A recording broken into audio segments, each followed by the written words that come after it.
little juice. Okay. To think. Okay. It's on. We're recording? We are Sure? recording. And I'm on the other end of the soup can, right? Yes, you were on the other end of the soup can. I've had so many people actually tell me that. How come Linda sounds so good and you sound so far away? I said, I like it that way. I am far away. I am far away. I like it that way. I like the sound of the soup can because it differentiates you and I. Yeah. I mean, it differentiates. You're always sounding nice and clear, and I am way out there, and I mean I am way out there. Yes, you are. Yeah. About that, I want to mention the. So last week, actually about 6 weeks ago, we had a problem with our kitchen sink. It wouldn't drain. Mm-hmm. You know, I mean. This is a house where nothing was ever done right to begin with. So when something goes wrong, it goes really wrong. Mm-hmm. And there's no way to do anything when something is not done right to begin with. I mean, it's almost hard to fix it the right way. Mm-hmm. Because it isn't the right way. Well, anyway, our plumbing's that way. Our electric's that way. Everything in this house is that way. And the sad part is, you know, the people that originally bought it to flip, you know, they did all the superficial stuff. Mm-hmm. They made it look good, but behind all the bright, shiny, spinny, but behind all the paint and the patches, it's all bullshit. Mm-hmm. But, you know, and that's kind of, you know, since we usually just are kind of flying by the seat of our pants anyway, maybe that's what we should get into. Maybe we can get into the concept of the fiction, or the fact that, you know, there is no substance. Yeah. There's no substance. Okay, so let's remember that, because I want to get back to the no substance. Well, I just I want to add my piece in that's happening for me right now. Okay, do that. So this morning I woke up and I just felt absolutely miserable. And I'm sure it's from the Wi-Fi. And I actually bought a metal bed frame and we fixed it up so we can put storage under it. And it was like I put myself under an EMF antenna. And so I woke up this morning just exhausted. And I've been doing this meditation where I've really been going down and focusing into the lower chakra, the earth energy. Yeah, right. And so I thought, okay, I don't know what else to do here. So I started doing that. I started focusing on the earth. And I realized as I was doing that, I started thinking of law, L-A-W.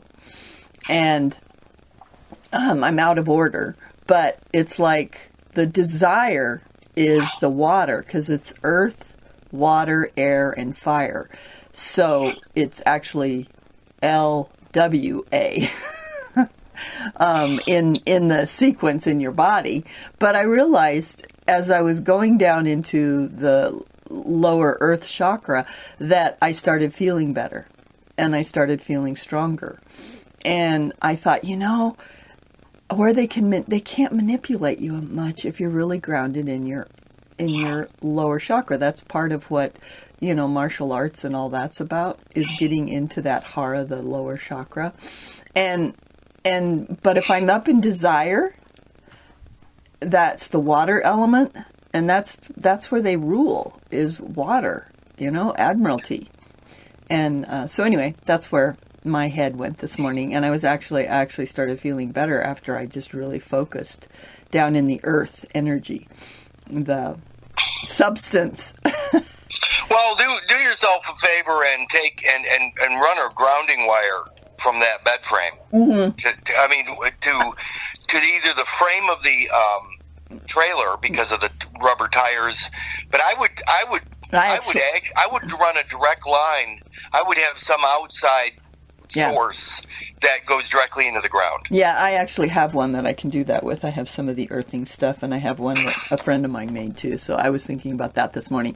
But but in this conversation, it was just about how Earth is much less difficult. It's more difficult to manipulate. Where desire, water, you can move it around, you know, and you think about all the advertising and all the stories and all the fiction and all that kind of stuff.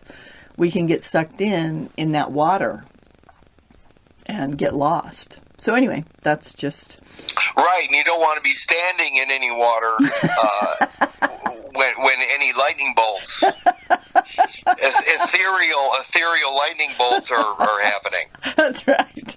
Because you'll be the transmitter. You'll be the one receiving that charge. Yes, don't want all of that charge. Yes, you have to be careful with that fire. What's really strange about, again, the concept of ground is that our physical biology, is of the earth. Mm-hmm. I mean, we're physically of the earth. Our material, the material that makes up our biology, is the same material that Mother Earth or the earth itself is made of. Yes. So that's substance. Mm-hmm. That's substance. And that's a problem. I mean, again, if there is no body, if there is no substance, then all that's left is the concept, is the air or the spirit realm, mm-hmm. spiritual realm. Mm-hmm. And of course, that spiritual realm, I mean, you got the law being land, air, and water, like you said, but the problem with that is that when we come out of the womb, we're supposed to be breathing our own oxygen, or the breath of God, plus that biology, which is the land. So you got land and air outside the womb, and then inside the womb, it's a water-based environment. Mm-hmm. So when you cut yourself off from that water-based environment by accepting the cut umbilical cord, that piece of you is left behind in the water, subjecting you, or that piece of you, to the law of admiralty or the international court system. Right. That's pretty big stuff, because most people go, I'm a man on the land. They don't realize that by being only on the land, that third piece, that 1/3, has been left unaccountable. Yes. And that's the account. That's the missing link. That's the account that they've created for that space that you've forsaken or forgotten, mm-hmm. or presumably abandoned. Mm-hmm. And that's what's interesting, is that cut piece, that biology that's left behind, that human remains at the hospital, that becomes subject to the fiction. Yes. Well, and we're so entrained historically, whether it's true or not, of some authority outside of us telling us, what we can and cannot do, that it's a real transition to be fully taking responsibility for yourself. To be present. Mm-hmm, to be present. And presence implies mind, body, and spirit, mm-hmm. all in one space-time continuum, mm-hmm. moment. Yes. So the space itself, we're talking about substance, plus the spirit and mind. The spirit being the breath that gives life to that biology, and then the mind that directs it or controls it, the lording over that biology. Yeah. Again, most people don't understand that each cell is a constituent. Yes. It is your constituency. So that my trillions of cells are my constituency. My biology, all of my biology, is my universe. Yes, and I was having a conversation with my constituency this morning. Yeah, that apparently there was some some of them were saying not that, happy. Well, yeah, and that I'm stronger than anything outside of me. That they can be. That if I'm here present, paying attention, that I don't have to take on other things. That was really what I was doing this morning. So ultimately, let's make it really simple right off the bat before we go into the separation, mm-hmm. of church and state, mm-hmm. which is ultimately what they did with the birth certificate on mm-hmm. paper. Mm-hmm. To be very clear, I see a lot of people still arguing over, a version of the United States, or the United States is a corporation, Kurt. Right. Got it. No problem. But mm-hmm. the United States as a corporation is none of my business. Mm-hmm. let's be very clear about this. My business began at fertilization with the creation of the zygote, the biological zygote, which is my biological entirety. That's my universe. All 46 chromosomes are in that singularity called zygote, and then as it expands outward, that's my universe expanding. Mm-hmm. And that's with the subdivision of the cells, the generation of the cells. Eventually you go from singularity, single cell, to the expansion. What you see inside the womb would be the cell or that seed called zygote expanding internally, and you notice the stem or the umbilical cord attaching to the fruit or the flower at the end of that cord being embryo, fetus, and then baby. So that singularity, that single biology, that's the universe. Yes. And as it expands, it's subdividing and differentiating into separate parts, but it's only separate parts of the whole. Yes. It's all one thing. Mm-hmm. And it's continuing to expand. It is throughout expanding. Your life. It's expanding biologically, mm-hmm. And consciously. Mm-hmm. So the evolutionary process is not just biological, it's also consciousness itself.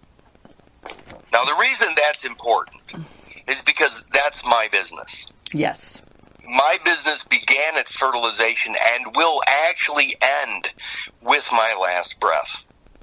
Yes. That's my business. Yes. I don't have anything to do with some United States or United States of America or America. I don't have any business with those corporations or companies. I personally have no business with them whatsoever, unless I allow a piece of me to go on deposit as a what they call a wreck.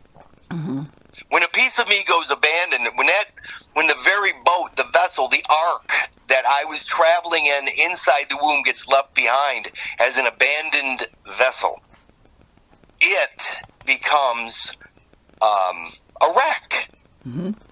And that's probably the best place to start, because if it's picked up as a wreck, then it becomes the franchise of a wreck.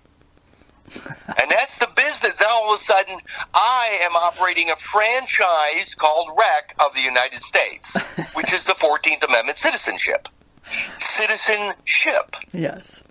That's the wreck. That's the wreckage. And now I'm operating that wreckage, that salvage operation for the United States. I'm salvaging that wreck. Mm-hmm.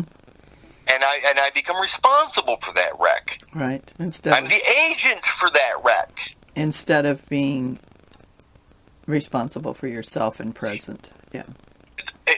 Instead of being a whole living man, yeah. A piece of me, a share of me, mm-hmm. has gone into this system called United States of America, whatever it is. That's none of my business, mm-hmm. unless I allow a piece of me to go into it through the concept of abandonment. Mm-hmm. Now, I'm going to Black's Law right now. I'm going to go to REC because I think this is so amazing. But before I do that, I don't want to forget about, and I'm opening this up to REC now, so it's in front of my face, and I don't forget it because you know me. Yeah. So I'm going to go to REC right now before I finish the story about the plumber. Okay. REC. This is important because, and again, we cover this occasionally, but it's one of the most important concepts ever, is to learn and understand what this REC is. What page is it? Sorry. Page 1441. Yeah. Got it? Got it. Mm-hmm. Okay, so I'll get back to that in a second. Okay. The plumbing. Now this, and it kind of goes to the idea of business and responsibility and things like that. Mm-hmm.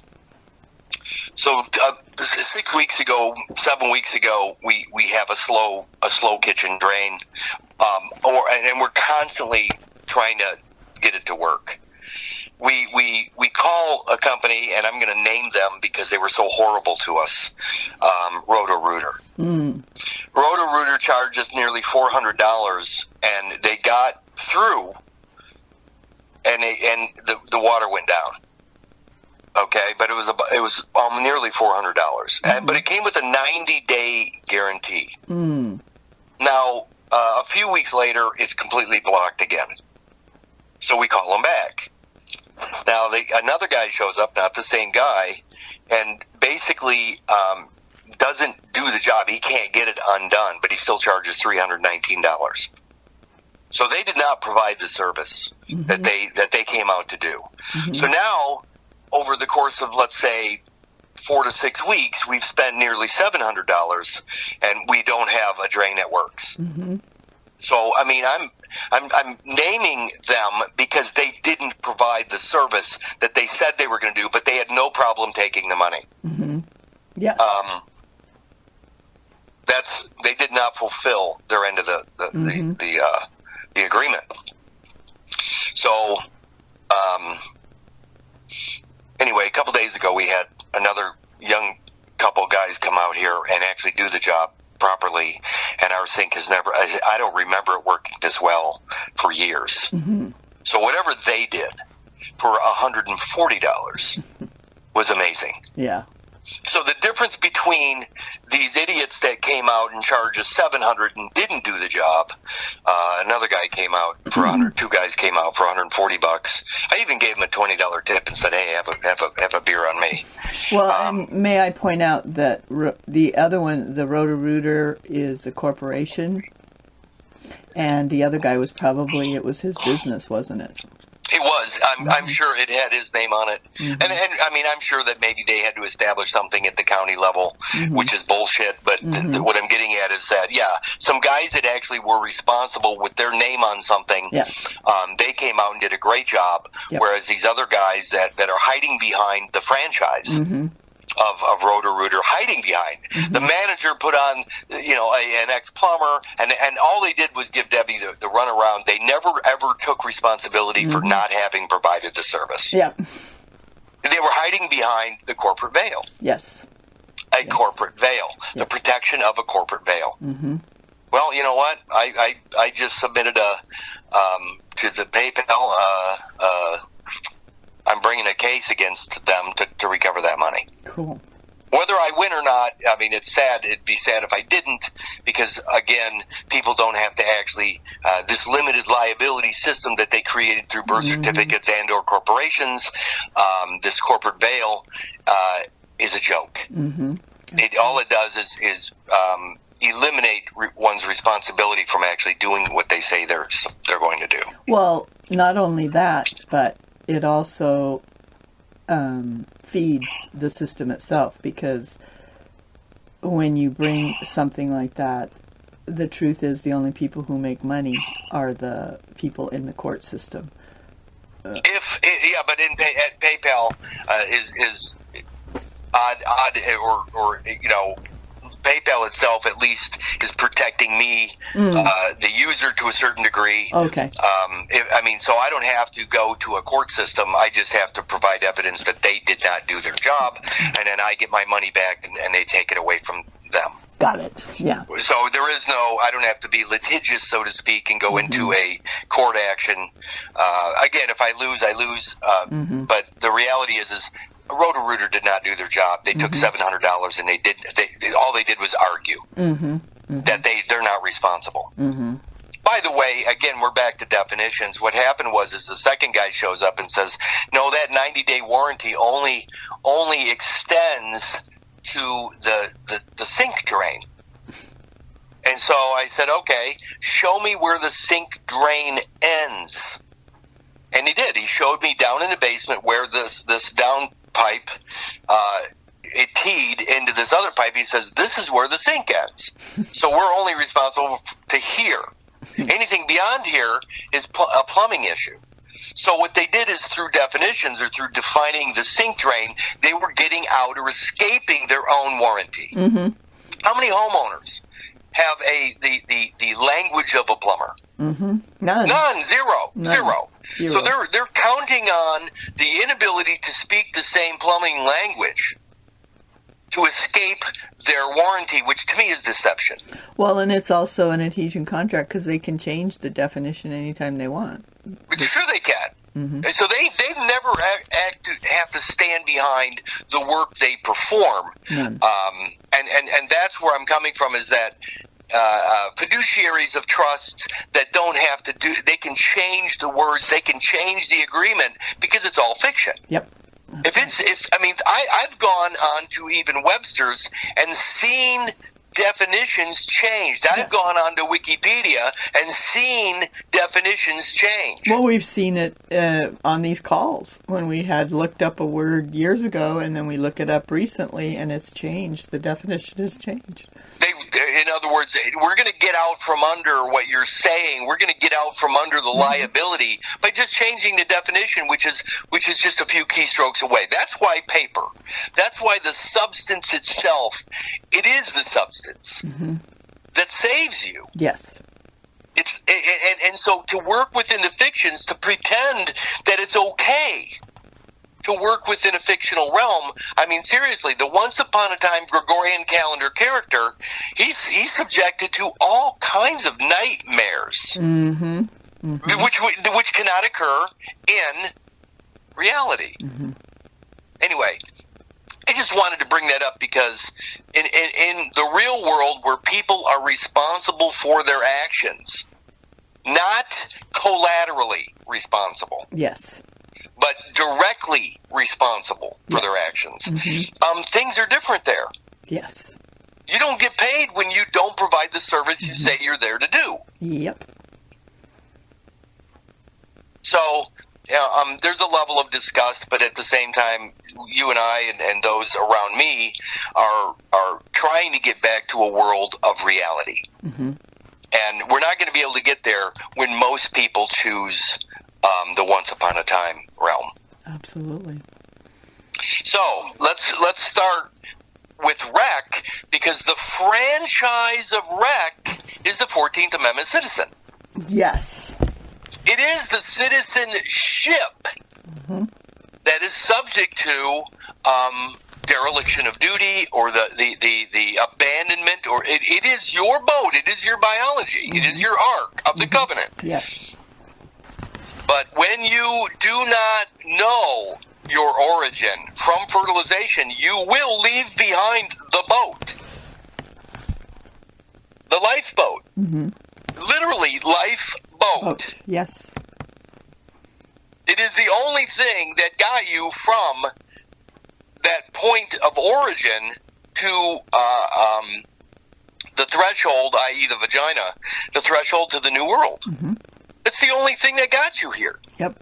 So if you abandon the very boat, the vessel, the ark that got you here, you cannot be here. No ark. You went missing. You're missing. Yes. All right. Yep. So I'm going into Black's Law 5th edition because that's the language of that community. Yes. That legal realm uses not a law dictionary. They use a dictionary designed specifically for the world of the dead. Black's Law. The Black Mass. The Mass that was left behind at the hospital. Of course, the Knights Hospitallers created the first hospital so they could do what? They could save the Christian pilgrims. And where do they occur? The Christian pilgrims is the cut material. Is the cut material, yes. It's the cut material. And what are they doing? They're making a pilgrimage back to what? To the origin. The origin, or God's, we'll call it God's origin or God's law. I'm going to do something before I go to REC. You should always expect this to occur. I do. I'm going to go to Knights Hospitaller real quick. Okay. Online. Let me get to that. Because the hospital itself was designed specifically for one thing. Even Hotel California, which is a song about the hospital. We are programmed to receive. The hospital is programmed to receive. You can check out anytime you like, but you can never leave. That piece of you becomes what? A patient. A patient. A lifetime patient. Mm-hmm. Okay. Are you going to Wiki? Yeah, I'll just go to Knights Hospital or Wiki. Knights Hospital, there they are. Okay, and it really is a simple thing, but it says the Order of Knights of the Hospital of St. John of Jerusalem. St. John. And John. St. John the Baptist. St. John of Jerusalem. Okay. But it says commonly known as the Knights Hospitaller. And this is K-N-I-G-H-T, just to point out. The knight, like a knight, like the Order of the Knights, I should say. The Order of the Knights, K-N-I-G-H-T-S, the Order of the Knights of Hospital of St. John of Jerusalem. Mm-hmm. Commonly known as the Knights Hospitaller, was a medieval and early modern Catholic military order. A Catholic military order. Let's just see what that says. I'm going to go to military order just for the hell of it. See what it says. There's a hyperlink there. Yep, I'm there. Yeah, mine's running really slow, apparently. Apparently the data works really good until it doesn't on the phone. Okay. Military order is a Christian religious society of knights. The original military orders were the Knights Templar, the Knights Hospitaller, the Order of St. James, the Order of Calatrava, the Teutonic Knights. They arose in the Middle Ages in association with the Crusades, both in the Holy Land and in the Iberian Peninsula. They're members. Mm-hmm. Members. Yep, you have to have your pound of flesh to be a member. The membership, the member itself, is the vessel, the Christian vessel, the Ark of the Covenant, the biology that surrounded you in that womb is your membership. Yep. Mm-hmm. The Crusades are about Christianity. What people don't realize is that the fundamental Christian is that original matter. Yes. That's your membership that you have forgotten.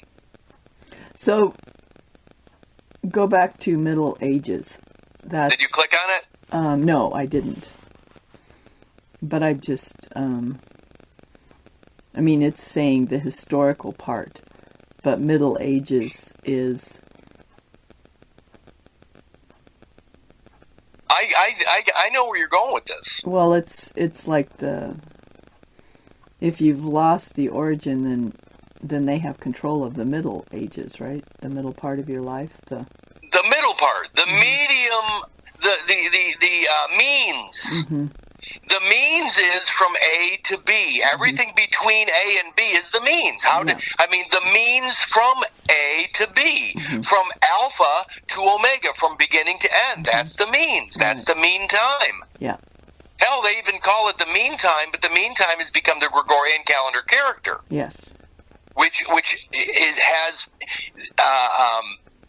it's given an origin, a time of origin. In my case, the mean time began at the cut. The cut then began September 19th, 1960 at 3:50 a.m. From that moment to the last breath would be considered the mean time for that character. Yeah.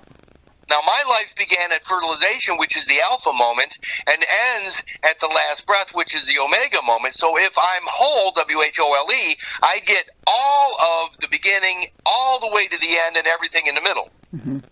I don't have a separate mean time. Right. I don't have a Gregorian calendar mean time. Yep. Chronos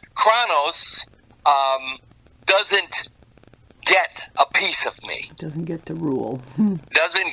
Saturnian Kronos, the Saturnian cult of Kronos doesn't get to rule over me because I'm not broken. I'm not separate. Yeah. Like everybody claiming a birthday. Middle Ages, the Middle Ages. The age between the two seemingly extreme ends, Alpha and Omega, the beginning and the end. So it says, yes, they arose in the Middle Ages in association with the Crusades, both in the Holy Land and in the Iberian Peninsula, their members being dedicated to the protection,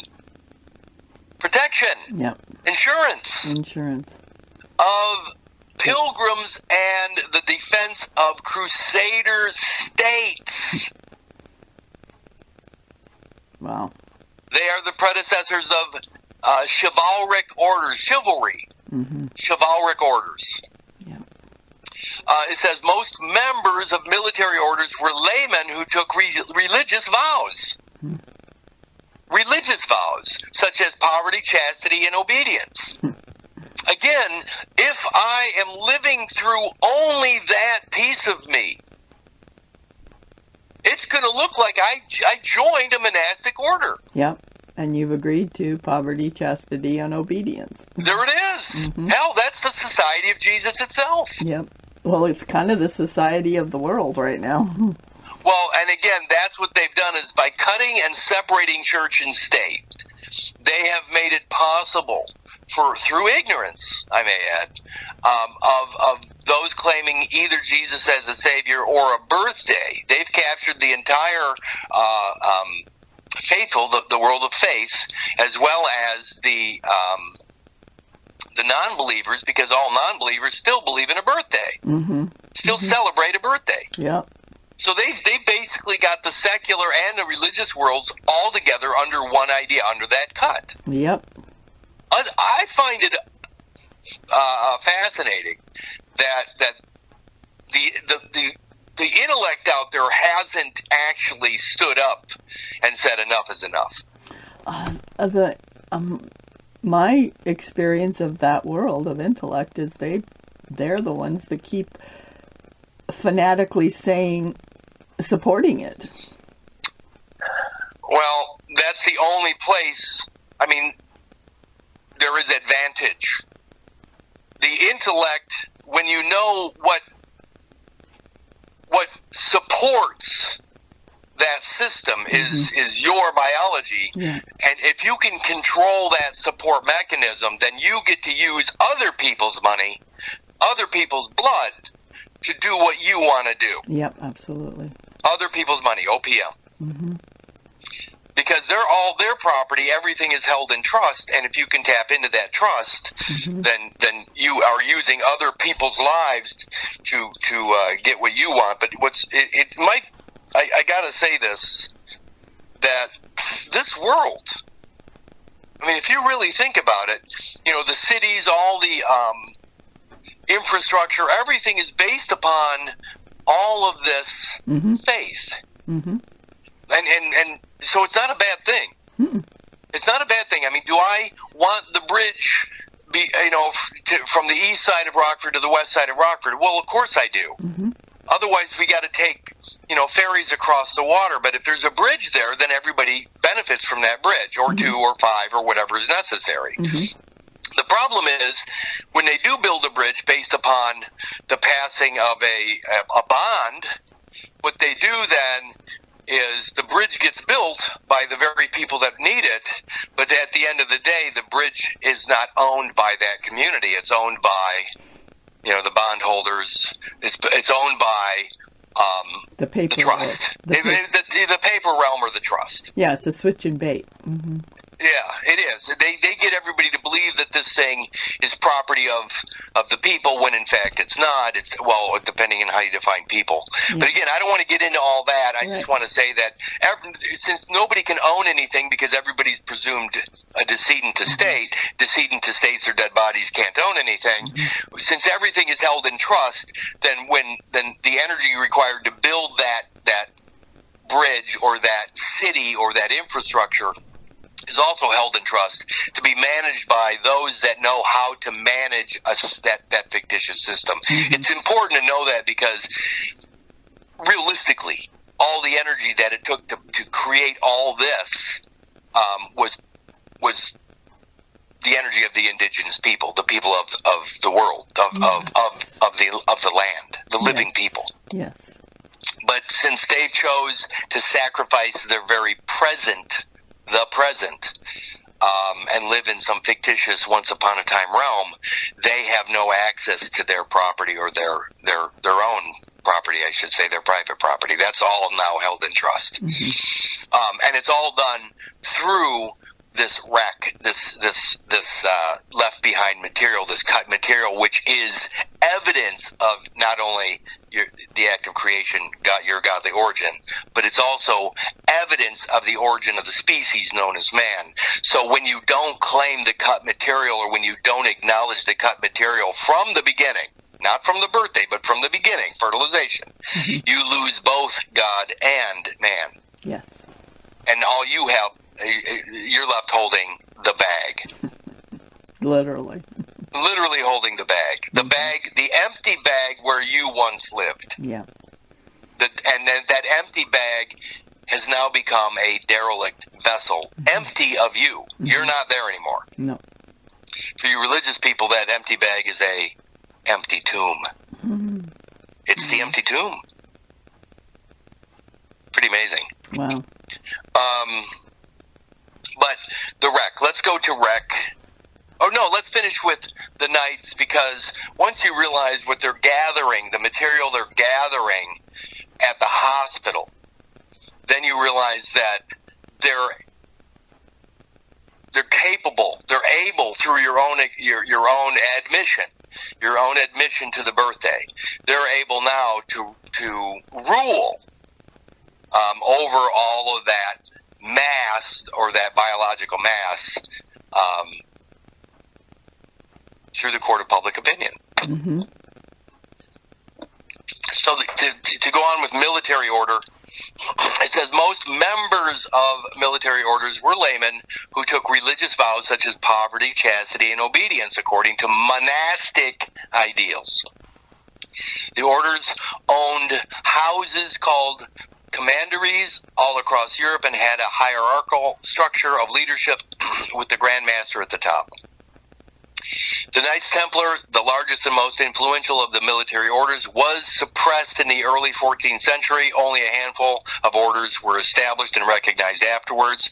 However, some persisted longer in their original functions, such as the Sovereign Military Order of Malta and the Order of St. John, the respective Catholic and Protestant successors of the Knights Hospitaller. So it says Catholic and Protestant successors to the Knights Hospitaller. So the Sovereign Military Order of Malta is the Catholic successor, and the Order of St. John is the Protestant successor. Wow. So there's a split. Mm-hmm. There still is a split, a chasm between the Catholics and Protestants. Mm-hmm. Or the Catholics and Protestants. Mm-hmm. That's a better way to say it, Protestants. Those military orders that survive today have evolved into purely honorific or ceremonial orders, or else into charitable foundations. Mm-hmm. There it is right there. Yeah. Honor, ceremony, or charity. Mm-hmm. Those are the three positions for that biology. So honor would be a position of ceremony, or a position of charity. Right, and honor would be whole. To be in honor would be to acknowledge the entirety as one. Yeah. That's the honorable thing to do. Listen, but the problem is when they cut and take that material and remove it to another time-space continuum, then it's subject to administrative process. That's all deception. Mm-hmm. And by placing that property in a fictional realm, and then putting a name or title to it, that's the ceremonial. It's all the ceremony. It's all the pomp and circumstance of that character now. Mm-hmm. And that, of course, that property, if it's not acknowledged by the true owner, i.e., 22 U.S.C. 288B owner arriving in connection with, if the owner doesn't acknowledge it, it becomes a presumption of charity. Right, and then they can give back as they choose. Then they just rule over that charitable situation. Here's what's interesting: the Sovereign Military Order of Malta. The Sovereign Military Order of Malta is a 900-plus-year-old sovereignty.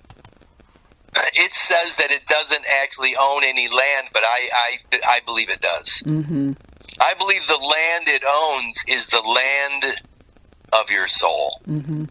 I think it's the biology left behind, and I think the Sovereign Military Order of Malta is comprised of that land, of that biology. And then that land collectively is the sovereign. And it's Catholic. Well, and they're directing you towards the land under your feet and saying, oh, I don't own any of that land.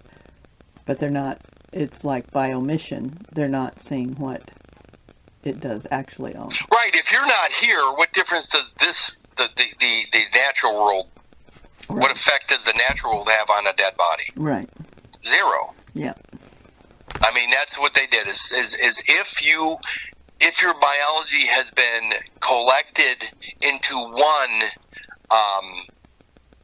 person, one legal fiction, within the Sovereign Military Order of Malta, one biology, one person, then you're not here and you have no voice, and that's the end of it. That's why people that talk to me about trusts and all that stuff, I shut down. I don't even listen to them people anymore. No, trust. Every trust I've ever seen is someone with a power need, and they take and steal. I have not yet seen a trustee that doesn't steal and be in power, including in my own family. Right, but again, living men act directly upon their property. They do not use middlemen, exactly, or administrators to work as trustees over their property. Living men act directly. Their consciousness acts directly upon their private property. Yes, absolutely. So if a piece of you is in a public trust, it requires a public official or office or proxy or agent to work on that property, or to work to acknowledge that property. Yes. There's no piece of me in the public, No. And I will never acknowledge a being of the public. No, absolutely. Okay, so that's important to know, that the Sovereign Military Order is literally a sovereign state. It's its own state. Yes. And it is a sovereign state. And it says it has no land, but I believe the land that it does have, it collected at the hospital, and it's the land of your soul. It is that vessel, that boat. Yes. And that boat is still being used in the Christian Crusades, whether you like it or not. Yep. Okay, I'm gonna go back, get out of military order or religious society, back to the Knights Hospitaller. It said the medieval and early modern Catholic military order, it says it was headquartered in the Kingdom of Jerusalem until 1291 on the island of Rhodes, and then from 1310 to 1522 in Malta, from 1530 until 1798. Wow. Wow. And at St. Petersburg from 1799 to 1801. Now, St. Petersburg is that not in Russia? It certainly is. Again, a lot of this stuff correlates or coincides with what's happening with the Society of Jesus, known as the Jesuits. Okay, I'm just throwing that out there for people that have the initiative to go and look it up for themselves. Now, it says the Knights Hospitaller. This is really important. It says the Hospitallers arose in the early 12th century, which is the 1100s, during the time of the Cluniac movement, a Benedictine reform movement. In early 11th century, merchants from Amalfi founded a hospital in the Muristan district of Jerusalem, dedicated to John the Baptist, to provide care for the sick, poor, or injured pilgrims to the Holy Land. So when you make your annual pilgrimage back to the Holy Land, which is the cut human remains, the original material, the original biology that evidences your direct link to God. That's the Holy Land. Mm-hmm. When you make your annual pilgrimage back to that Holy Land, what is it called? A birthday. A birthday. Mm-hmm. So every 365 days, you make this pilgrimage back to the Holy Land, and so within those 365 days, that's a crusade. Yes. If you never get beyond the birthday, if you celebrate it every year, you are a party to the Crusades. Wow. Doesn't that make sense? Mm-hmm. Totally. So if I'm always using the Christian vessel, which is part of the ecumenical economy, mm-hmm.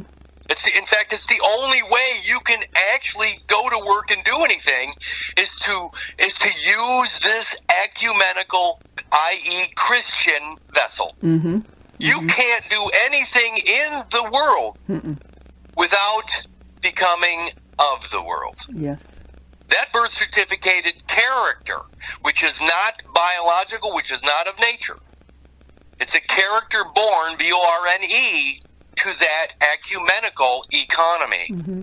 And it is assumed that it needs cared for because it's sick, poor, or injured, or it is an injury. Automatically, when they cut that vessel off of you, it is injured. Mm-hmm. It is derelict. It goes unused because you forget it at the hospital. Mm-hmm.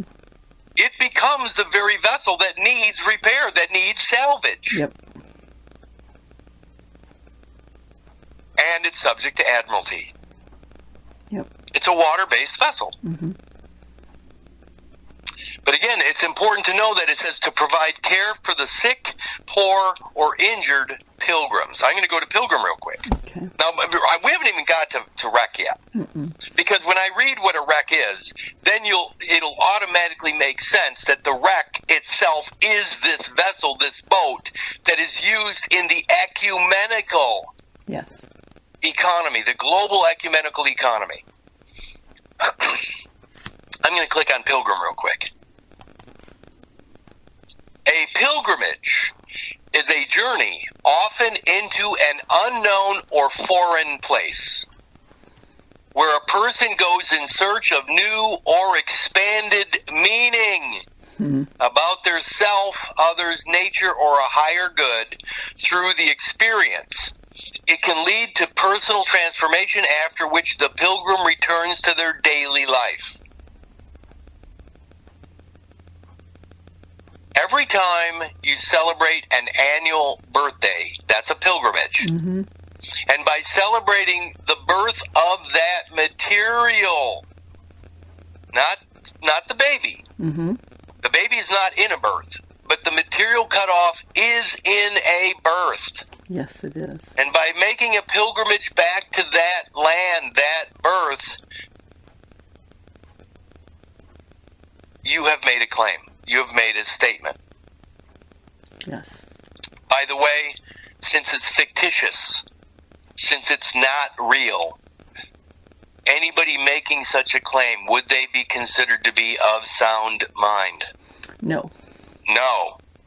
You are mentally ill or mentally incapacitated. Yeah, you're sick and injured. Mm-hmm. You're sick in the head. Mm-hmm. You're injured physically because of the actual cut or the separation from the entire biology. Mm-hmm. The vessel itself that was left behind at the hospital becomes known as a foundling child. Mm-hmm. We could go to foundling real quick. Let's do that, because the foundling itself is the sick or injured. By the way, when you think of the sick or injured, I mean, think about the whole health, education, and welfare, HEW. To hew is to cut. To cut is to injure. Mm-hmm. Yep. So health, education, and welfare, the very character that they deal with is an injured character that requires the help or salvage operation of the state. Mm-hmm. Health, education, welfare, HEW means to cut, hew. Yep. So, and it turned into what? What department did it turn into in 1979? Health, education. No, let's see. It's I can't. Let's see. It was HHS. HHS. Yeah, I keep going HEW. Yeah. HHS is Health and Human Services. Yes. And Health and Human Services have identified that cut material as personal health information. PHI. Mm-hmm. PHI or fee. Mm-hmm. And fee is known as the divine proportion. Yes, and fee is also what you pay. Well, fee, spelled F-E-E, pronounced the same as PHI, is the fee taken or the toll taken at the entry, at the port of entry to the new world beyond the womb or the vagina. Right. So they're taking their cut. Mm-hmm. If you can picture, that painting of Kronos with the Sith in his hand and in one hand and the baby in the other. Yep. That's what they're doing. They're taking their cut. Yes. So I was going to go real quick to foundling child, because foundling hospitals and foundling children are the birth certificated characters. Yes. Now, foundling. Are we doing that online or? No, I'm just going to go. I'm just going to I got the physical book out. Okay. Okay, foundling, a deserted or abandoned infant. Mm-hmm. A child found without a parent or guardian, its relatives being unknown. Foundling hospital, a charitable institution which exists in many European countries for taking care of infants forsaken by their parents, being such generally the offspring of illegal connections. Of course, an illegal connection in the United States is the indigenous just solely native, yes, plus the pure bloodline of the father just sanguinis. That is an illegal connection. It's an illegal connection. It's an illegal connection. That's why it's a civil union. Oh. Because it's not part of nature. No. It requires a license, a marriage license. Yes. To be put back together, yes. To be put together legally. Mm-hmm. And this is where I want to say something about the concept of founding father. When I see people talk about founding fathers, when they say our founding fathers, I cringe. Mm-hmm. Because my father, my dad, first let's talk about my dad. My dad gave me 23 chromosomes. My dad. Mm-hmm. My father, the zygote, is made up of 46 chromosomes, as am I. I and the father are one. Yes. If I allow that piece of me to go on deposit as a security issue, that piece of me becomes part of the foundation. Yes. That's a founding father. Yes. So if I allow the godly and the godly origin and the origin of the species, my actual original biology, my primordium, to go on deposit, get left behind and picked up as a wreck, mm-hmm. it is presumed part of a donation or the founding father within this country as a security issue. Mm-hmm.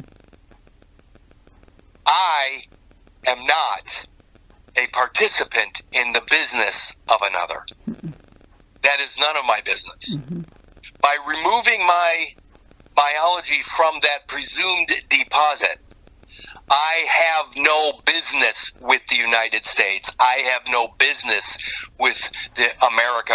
I have no business with the United States of America or any of those fictitious jurisdictions. Correct. It is actually none of my business. Mm-hmm. But that birth certificate evidences a share yes. of that company or that corporation. Mm-hmm. But it's a share that is created through an act of violence, the cutting of the umbilical cord. And since I am a pacifist, violence is not allowed in my life. Mm-hmm.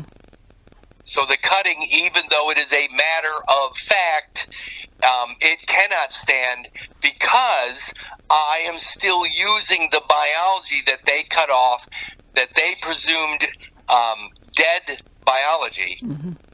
When in fact I'm still using it in the present moment. If I'm still using it, then what they have is moot.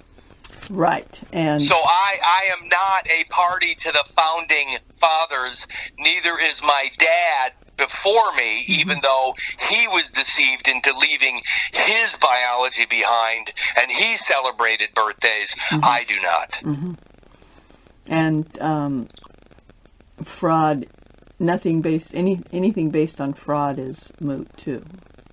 And the cutting. Fictio, cedit, veritati, fiction yields to truth, and fraud vitiates all. Yes. Yes, absolutely. So these people out there that are trying to work within the fraud are frauds themselves. Right. Well, it's like being in a cage with a crazy lion and thinking you're going to win. A lion that can change the rules anytime they want to. Well, and that's the point is nature is very exacting. Mm-hmm. There's no messing around with nature. There is a cause and effect in nature. If I don't go to work or if I don't create something of value, I have nothing to trade. If I have nothing to trade, I go hungry. Mm-hmm. Squirrels, I can look outside and I can see squirrels picking up nuts. Mm-hmm. And guess what? They're not working in a community where they share the nuts. They are responsible for themselves or they die. Mm-hmm. We're part of nature. Mm-hmm. Now, that being said, to be fair, I don't like the word fair, but I'm using it so people understand where I'm coming from. If I create something that is desirable to others, mm-hmm. I have something to trade. Mm-hmm. And because of that, people that desire what I have will offer me some energy in exchange, mm-hmm. whether it's firewood or gold or silver. They will offer me something of value in exchange for that which they desire, which I created. Mm-hmm. Of course, if I create it, then it would be my property. Yes. So now it's mine to legitimately offer another in exchange for some other energy, something I desire. Mm-hmm.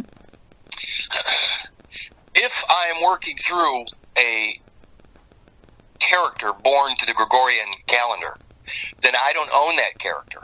Right. And if I am working through that conduit, that character, then and putting my energy into that character, mm-hmm. then I can make no claims upon the outcome or product of that character. The creator of that character now has a claim upon the product. I mean, it's sort of like if I was working at an aerospace company, mm-hmm. and while I was there on the clock working for them, let's mm-hmm. say from 8 to 5, mm-hmm. and while I was working for them, wearing their hat mm-hmm. as an employee, I discover something. Mm-hmm. Using their tools on their time. Mm-hmm. That discovery would be patentable by them. Yes. I don't know the law, but I may have some share in it. Mm-hmm. But they own the patent. Right. More than likely.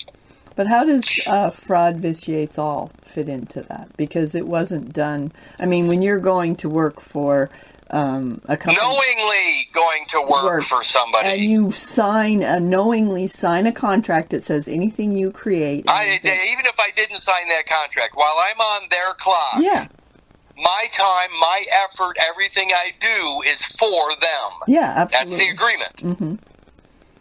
8 to 5.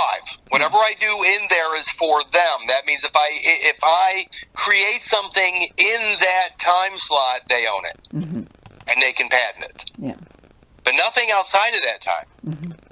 That's the birth date. That's the birth certificated character. The time begins at that date and ends when you die. Mm-hmm. That's the problem. Mm-hmm. It's a big problem.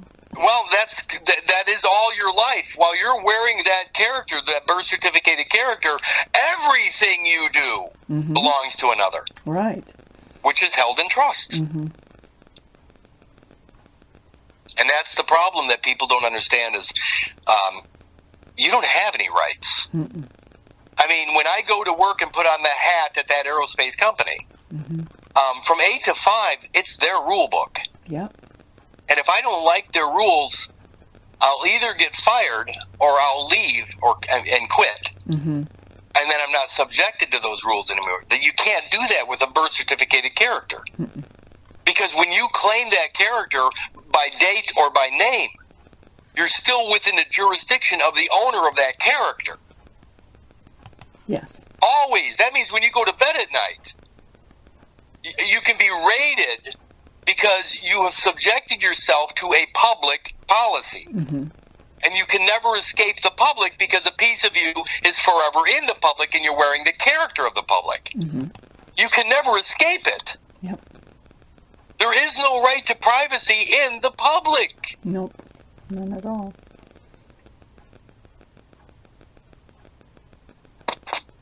You follow? Yeah, I'm following. But I'm still saying that the whole system is based on fraud.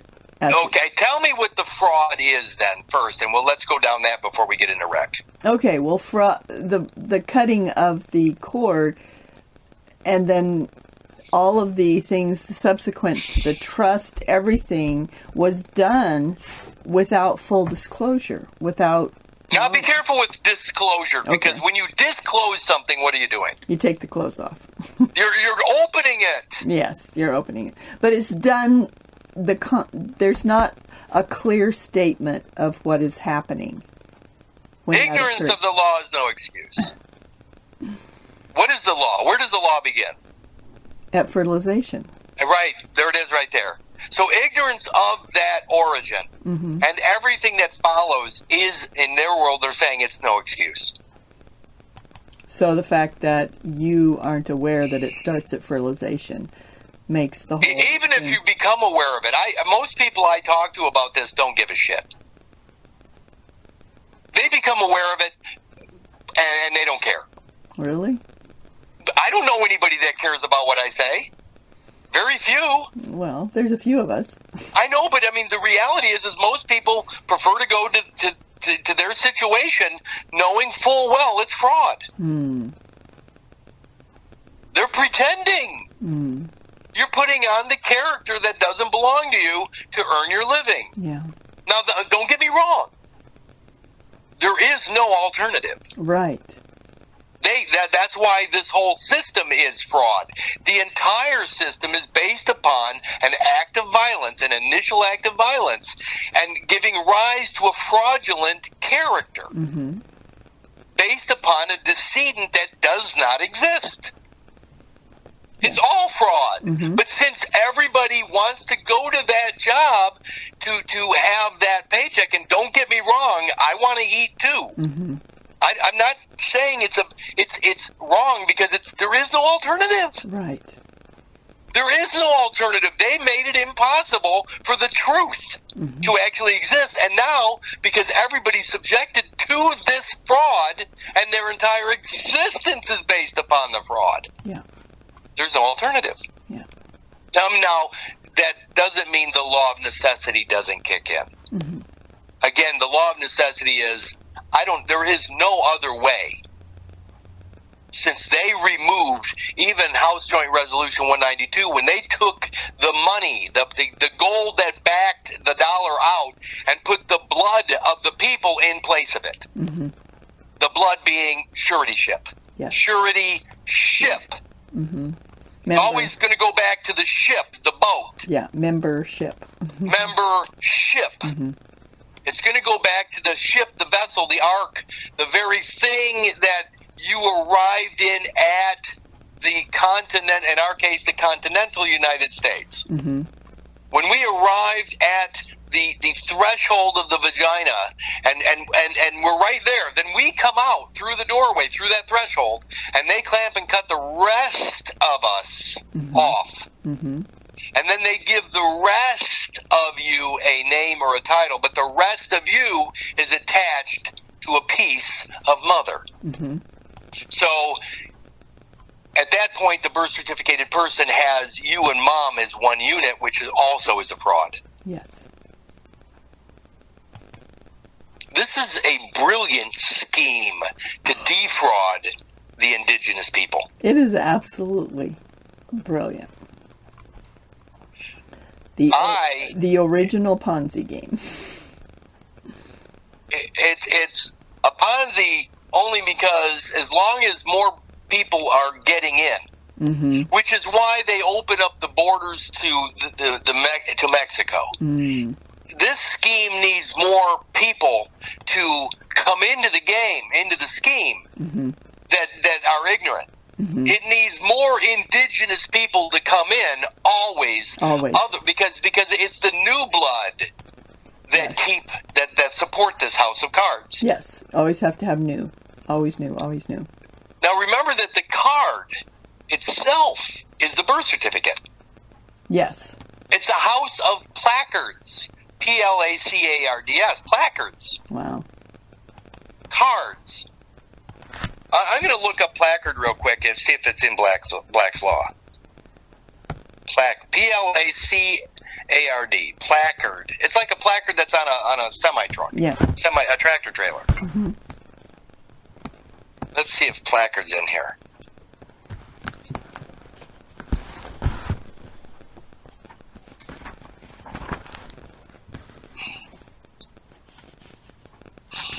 Wow, it is. A placard, Placard, play card, placard. Ready? Where is it? It's on page 1034. Okay, let me see. Placard.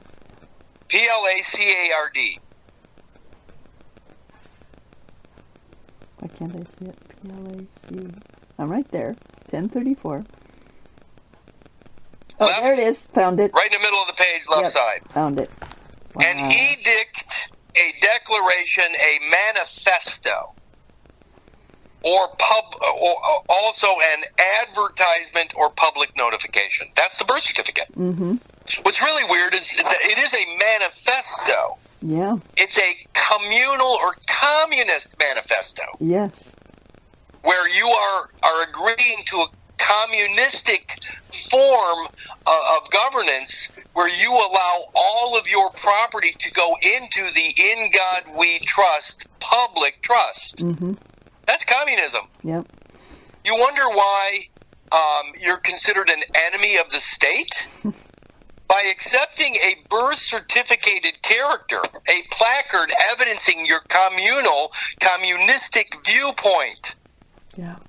You become the enemy. Yes, absolutely. Of a capitalistic system. Mm-hmm. And it's certainly a public notification.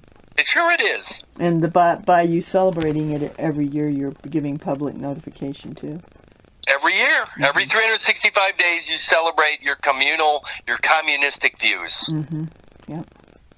Which is why you've been exiled to another community. Mm-hmm. The communist. You're in exile, but you're in a communist. A commune. A commune. Yeah. I'm going to go to transportation real quick. Okay. In Black's Law, transportation. DOT, Department of Transportation, right? Yep. Transportation, page 1344. 1344. I'm slow today. Okay, I'm there. Okay. The movement of goods. What's the definition of goods? Unborn of animals. Unborn of animals. So when they cut or clamp and cut the cord and leave the goods behind, the unborn part of you. Yep. The goods, the movement of goods or persons from one place to another by a carrier. Now, goods would be the biology. Mm-hmm. But when that biology dies and it gives rise to a birth certificated effigy, mm-hmm. which you know is the all caps name. Right. That's the ghost name. Mm-hmm. That's the person. Mm-hmm. That's the legal person. Yep. So you have the biology, the goods itself, or the legal fiction, the all caps name, that's the person. Yep. And it says transportation is the movement of goods or persons from one place to another. Mm-hmm. When you have a driver's license in your wallet, by the way, I'm not worried about a driver's license because I know something most people don't know. I'm not going to say that right now because it'll confuse people. Mm-hmm. But when you have a person in your wallet or your purse and you're moving that person being on the driver's license, mm-hmm. you are transporting a person. Yes. By license. Yes. Okay. And you are so it says are the carrier. You become the carrier. Yep. Now think about it. I put my wallet in my pocket and I walk out the front door, and in that wallet is a person mm-hmm. on the driver's license. Yes. And it's a person created by somebody, not me. Mm-hmm. Now I'm transporting or carrying that person out to the mailbox when I go get the mail. Yes. When I get in my car, I'm transporting that person by my private car, but while I'm transporting it in my car, I am transporting it for a fee. Mm-hmm. And while I'm transferring it for a fee, it becomes a passenger, or I become a common carrier, and by carrying that common person, that communal person, I'm subject to driving laws. Yes. Okay, I don't care what anybody thinks. You're all wrong. You know, you're not traveling from A to B when you're carrying a person in your wallet or your purse. Mm-hmm. You are acting like a taxi service. Mm-hmm. You're carrying somebody else's person. Mm-hmm. So that's transportation. But the second part of transportation, it says in criminal law, a species of punishment consisting in removing the criminal from his own country to another, usually a penal colony, there to remain in exile for a prescribed period. A species of punishment. Yeah. And the where you are, where the criminal is removed from his country. And you're volunteering to be that by claiming the birth date. You are going into exile. Mm-hmm. You are placed in exile through the DOT or Department of Transportation, and it is a penal colony. It's mm-hmm. a colony. Mm-hmm. For those that choose communism over capitalism, mm-hmm. over self-reliance, over responsibility. When you chose to participate in the welfare state, the communal welfare state, by claiming the birthday person for yourself, you are there to remain in exile for a prescriptive mm-hmm. prescription period. Yep. Prescription. And that prescribed period is from the first breath to the last breath. It's a period of time. Mm-hmm. It is an age. It is a stretch. It's a penance. Mm-hmm. As long as you do not claim the entirety, yes, you are subject to the prescription or prescriptive period. By the way, Luke 5:31 King James Version says, "They that are whole need not a physician." Physician. Mm-hmm. If you don't need a physician, do you require a prescription? No. No, that measure, that cut material is the prescription. The cut material is also known as Jesus. Mm-hmm. And Jesus is the prescription to make you whole again. When you're whole again, mm-hmm. you're not part of that colony. Yep. You're not in exile. You're a whole man. You're a whole man. Mm-hmm. You're a whole man, capital M. In other words, female or male, you're whole. Mm-hmm. So again, transportation. Mm-hmm. When you allow that cut to exist, you require a prescriptive measure mm-hmm. to make you whole again. Right. And when you're whole again, you're no longer in the colony. But every time you get stopped or pulled over, every time the IRS or you fill out an IRS form, you are claiming to be broken. Yeah. You're claiming to need that prescriptive measure. Yep. And again, Luke 5:31 says, "They that are whole, W-H-O-L-E, need not a physician," meaning that you don't require that prescription. Mm-hmm. So are you going to say what you know about the driver's license or not? The driver's license is not detrimental. Mm-hmm. I got to go back to the computer for this. Is not detrimental. Okay? Mm-hmm. Yeah, I will now. Thank you for bringing it up. The driver's license is not detrimental to those that are whole. So I need to go to probably my P Cloud. Okay. Yes, I will.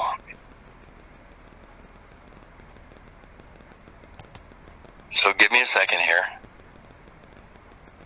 because it's going to ask me for a sign in. Okay. Of course it does, because I haven't been on it for a while. Mm-hmm. So it's going to send me a link here. And here it comes. Ding! I have to go look it up.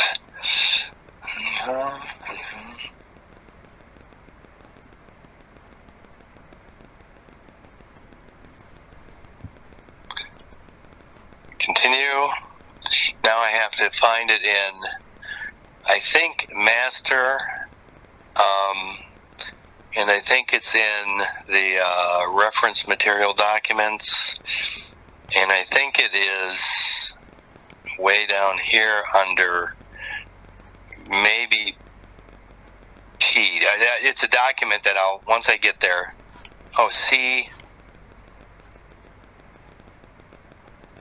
S underscore, I think. There it is, CS underscore Reichman. So it's under C. It's under C, but it's CS underscore Reichman. Got it. And Hazel. Did you find it? Mm-hmm. Now go to, scroll through, and by the way, the title of this document is Non-Voluntary Licensing of Patented Inventions. Hmm. Remember 35 USC 101? Mm-hmm. A patented invention? I'm going to go to that right now before I forget. Okay. 35 USC 101. Patented or inventions patentable. Yes. 35 U.S. Code 101, Section 101, inventions patentable. Whoever invents or discovers any new or new and useful process. Don't they call it a process server? Mm-hmm. Useful process, machine, manufacture, or composition of matter. Is the placenta a composition of matter? Mm-hmm.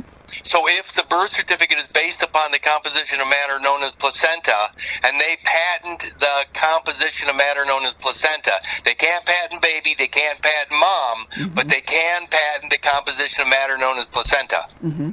Okay, if they patent that composition of matter, then the birth certificated person is a patentable invention. Absolutely. So the birth certificated character is the patent name. Yes. Okay. Now I can get out of this, go back to CS underscore, non-voluntary licensing of patented inventions, right? Yes. It says historical, there's an under, a subtitle here, historical perspective, mm-hmm. legal framework under TRIPS, TRIPS caps, and an overview of the practice in Canada and the USA. Okay? By Jerome H. Reichman. Yes. Duke University. Now, I'm going to skip all this, the Roman numeral pages, which is basically giving, but I think it's on, that's the executive summary. Let me see, page either 5 or 7. Let me see if I can find it here. It's taking a second because I'm just scrolling through the pages so I can look at the copy. Right. And this is important to know because driver's license are specific to the cut material. Mm-hmm. You're getting a license to take that. Think of the license as a work release document. Okay. Getting somebody out of jail or out of prison so they can go to work. Mm-hmm. That's what the driver's license is. It's basically you being allowed to do things through this licensed character. But you got to think of it as almost a work release document. Got it. Because it's illegal to use that material. Mm-hmm.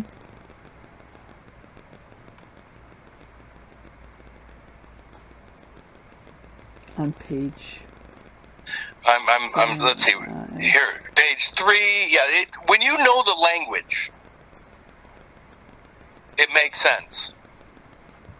In fact, I should reread this because I haven't read it for a couple of years. But I'm going to go to just one paragraph, and I think it is.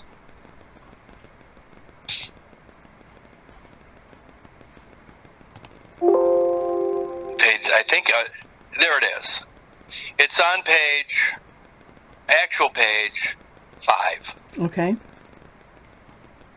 It's and then the title to that is Non-Voluntary Licensing, a Two-Edged Sword. Yep, I'm there. All right. This is important when you understand that the material that gave rise to that patented material is a combination of your biology, your 46 chromosomes, and mom's 46 chromosomes. Mm-hmm. That is the composition of matter. Mm-hmm. And that is the licensable material. Yes, the patentable. Mm-hmm. It's also licensable. In other words, you're going to need permission to use that material, but you can only use it through a license, a licensing agreement. Yeah, because anything that's patented by someone else, you have to get a license to use. You have to get permission to use it. Yeah. So it says, and this is the actual copy.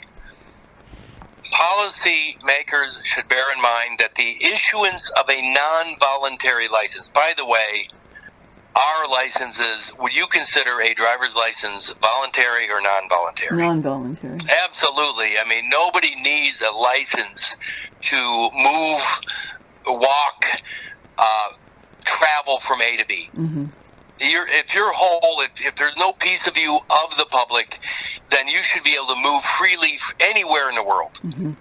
Okay, but if a piece of you is party to a patentable position, mm-hmm. then they're saying, listen, your biology now is mixed up into some patentable situation, so you're going to need a license to move that person, that biology from A to B. So now you're no longer traveling, you're driving that person. Mm-hmm. Yes. Okay. Policymakers should bear in mind that the issuance of a non-voluntary license cannot normally impede a patent holder from entering the market in competition with the licensee. Who's the licensee? The one who created it. No, who's the licensee? The one who got permission. The one who's carrying it. Carrying it, yeah. So if it's in your wallet or in your purse, you are a licensee. Yes. The licensor. Yes. Is the one licensed, is allowing you to use that product. Yes. By license. Mm-hmm. So it says a non-voluntary license cannot normally impede a patent holder from entering the market in competition with the licensee. So the one that created the patent is now competing mm-hmm. with the one carrying the license. Yeah, okay. Does that make sense? Yes. Mm-hmm. So long as the former, the patent holder, complies with local competition law, he may possess the economic and technical power to make life difficult for the latter, which is the licensee. Right. Isn't that what we experience in the courtrooms? Absolutely. I mean, speeding tickets, DUIs, all of that is the statutes or rules that the licensor has put in place to make us stumble. Right. We stumble over these statutes or these rules of the road, so to speak. We stumble over them, and the licensor brings us into these admiralty court actions to say that we're not living up to the agreement. Mm-hmm. And they have the economic and technical power, you can call it the Bar Association and all of the lower courts if you want, to make life difficult for the one that's holding that license. Right, because they get your, they have unlimited money They have all the guys with the guns and badges. Yeah, guns and badges and money, all three. And they believe, they believe that because of that authority, they can do whatever they want. They can stop anybody at any point because they already know. Now, this is something people don't recognize very often, but they already know that if there's a license in play, and that license only exists because of the cut material, the forgotten material. And the forgotten material is evidence of a stop of progress. Mm-hmm. Think about it. Baby comes out of the womb into the present. But the rest of you, the rest of the baby, the rest of the fetal biology has stopped. It doesn't move into the present with the baby. It has been cut off, hasn't it? Yes. So it's frozen in the past.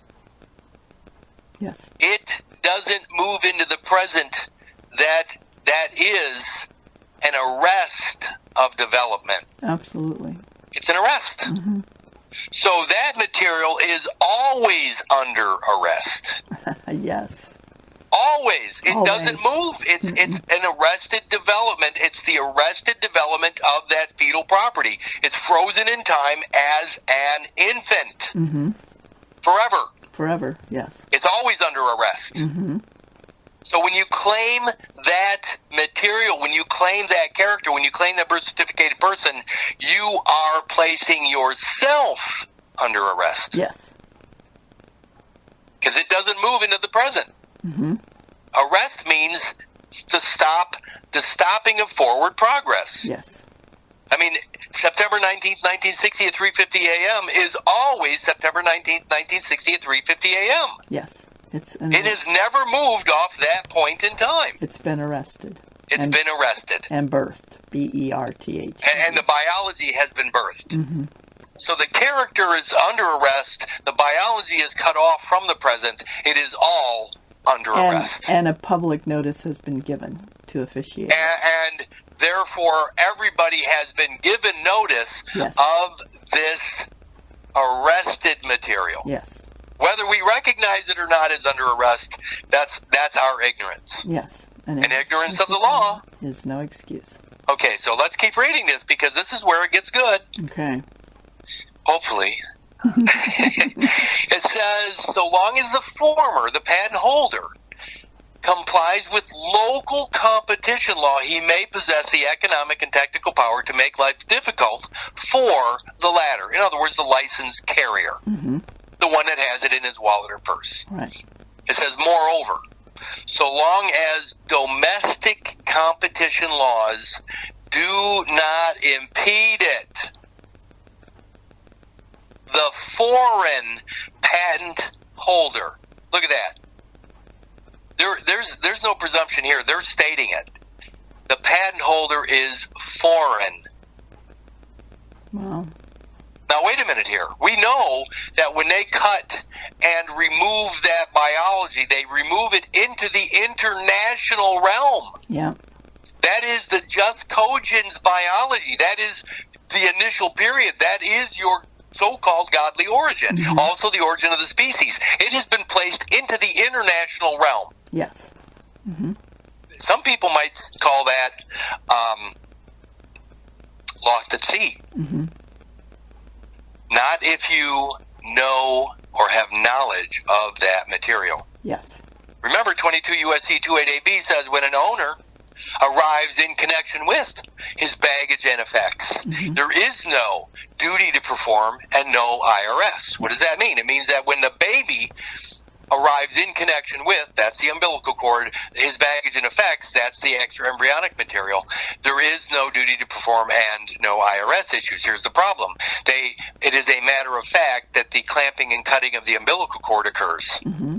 Now, the owner, the baby, does not arrive in the present moment with that baggage and effects, does he? No. That's all on paper now, isn't it? Yes. The reality is, you always, if you're still using that material, that biology, then what they have on the record is moot. Yes. Because you're still, your spirit, you're still inspired, you still have the breath of God in you. And that material's still alive. Yes. So their decedent estate is moot. Yes. Their decedent estate, the record of that decedent estate or that vessel not being used is not true. Yeah, and that's the chosen action versus... That's the chose. That's the thing. Chose. CHOSE. That is the thing in rem. In rem, yes.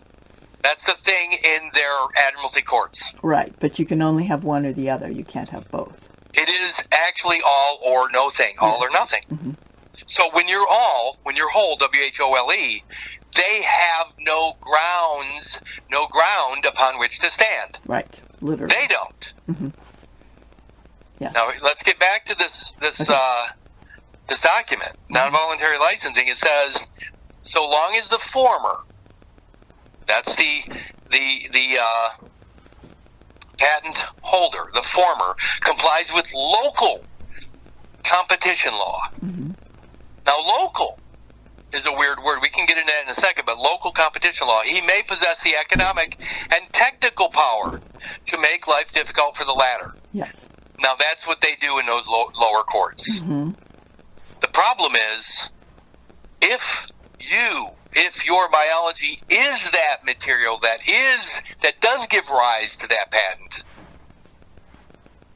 then realistically, the Lanham Act would point at you as the patent holder. Yes.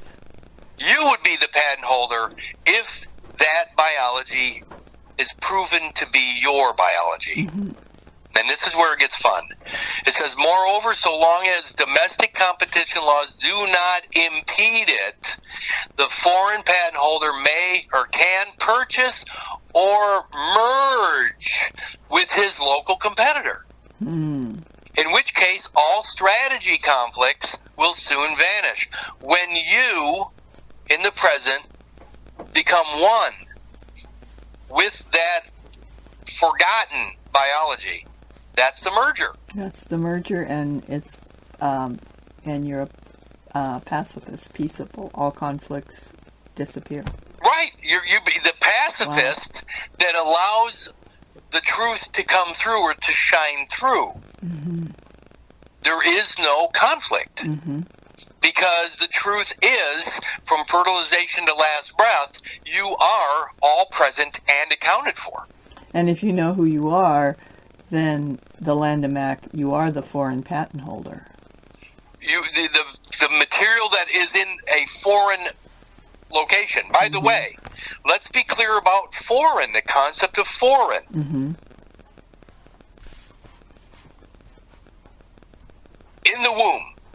Is the womb environment foreign to outside the womb? Mm-hmm. Sure it is. Everything in the womb is water-based. Everything in the womb is, they call it, the land that time forgot. They call it the Garden of Eden. Mm-hmm. That is foreign to everything happening outside the womb. Yes. It's even a water-based environment, which is admiralty law. Mm-hmm. So again, when that material, when that foreign in the womb water-based vessel, which is all of you. Yes. When you do not forget or abandon or allow that vessel to go derelict. Now, the derelict vessel is when you claim a birthday, have you not left that vessel back at the hospital for the night's hospitalers to salvage? Yes, absolutely. Yeah, it becomes the Christian pilgrim or the Christian vessel that has been abandoned by the Christian. Mm-hmm. This entire global economy is built upon or based upon the ecumenical or the Christian aspect, isn't it? Mm-hmm. Absolutely. So without Christianity, so to speak, without your Christian element, you're just a heathen, you're just a pagan on the land. You're an indigenous person subject to inter cetera, the Pope's papal bull of 1493. Mm-hmm. Can pagans, can heathens, can indigenous persons own property? No. No, of course not. Everything about them is subject to discovery. Mm-hmm. Isn't that what they talk about in the courtrooms? Discovery? Yes. Doesn't the judge say to the attorneys, "Have you done a discovery?" Yes. Ah, there it is. I mean, what happens when there's nothing to discover because you're WHOLE? Yes. Yeah. So anyway, back to this non-voluntary licensing. Let's go over this paragraph one more time.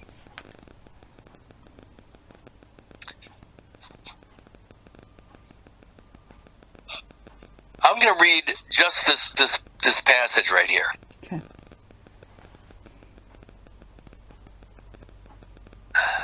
This is so weird to me, though, because I remember reading this for the first time and realizing that when the foreign and the local become one, it says, in which case all strategy conflicts will soon vanish. It's because when you are WHOLE, would you ever bring a cause of action against yourself? No. Would you ever sue yourself in court? Mm-mm. No. That's a split personality. That could only happen with a split personality. Well, when you're whole from fertilization and you make that known, then the local and the foreign, they do dissolve. They're gone. They merge. The cut. Mm-hmm. There is no fault line. There is no cut. There is no separation between the foreign, the presumed foreign, and the local. And you can no longer have the tertium quid no longer exists. There can no longer be controversy. There can't be. Mm-mm. Wow. I mean, there's no controversy within, or there's no controversy when the truth is in play. Yeah. Because the truth is all. Yeah. And if all of my existence it is only between the alpha and omega moments, meaning fertilization, the last breath, if that's the only time I exist, but I exist as one entire, unbroken biology, Mm-hmm. then once I am WHOLE, once I know what makes me whole and I understand my true origin, then there's nothing out there. They can't implicate me Mm-mm. in their crazy, mixed up, and I mean mixed up, scheme, Mm-hmm. birth certificated scheme. Yeah. No part of me, Mm-mm. no living piece. My government exists specifically upon my shoulders. Yep. No piece of me is governed or is an employee of another. Mm-mm. When you know the truth Yep. of the matter. Yep. Okay, so we haven't even got to wreck yet, because this is important. I know, this is pathetic, isn't it? No, it's very good, actually. Okay, so I think, so we're done with this, although this entire document is important, and it's at P Cloud. Yeah. But it is, it's important to, when you have the eyes to see, it's real easy to see that stuff. Yeah. All right, so I'm going to go to rec, because that cut material. Mm-hmm. Well, just reading what we just read, going over that, they're talking about the wreck. Right.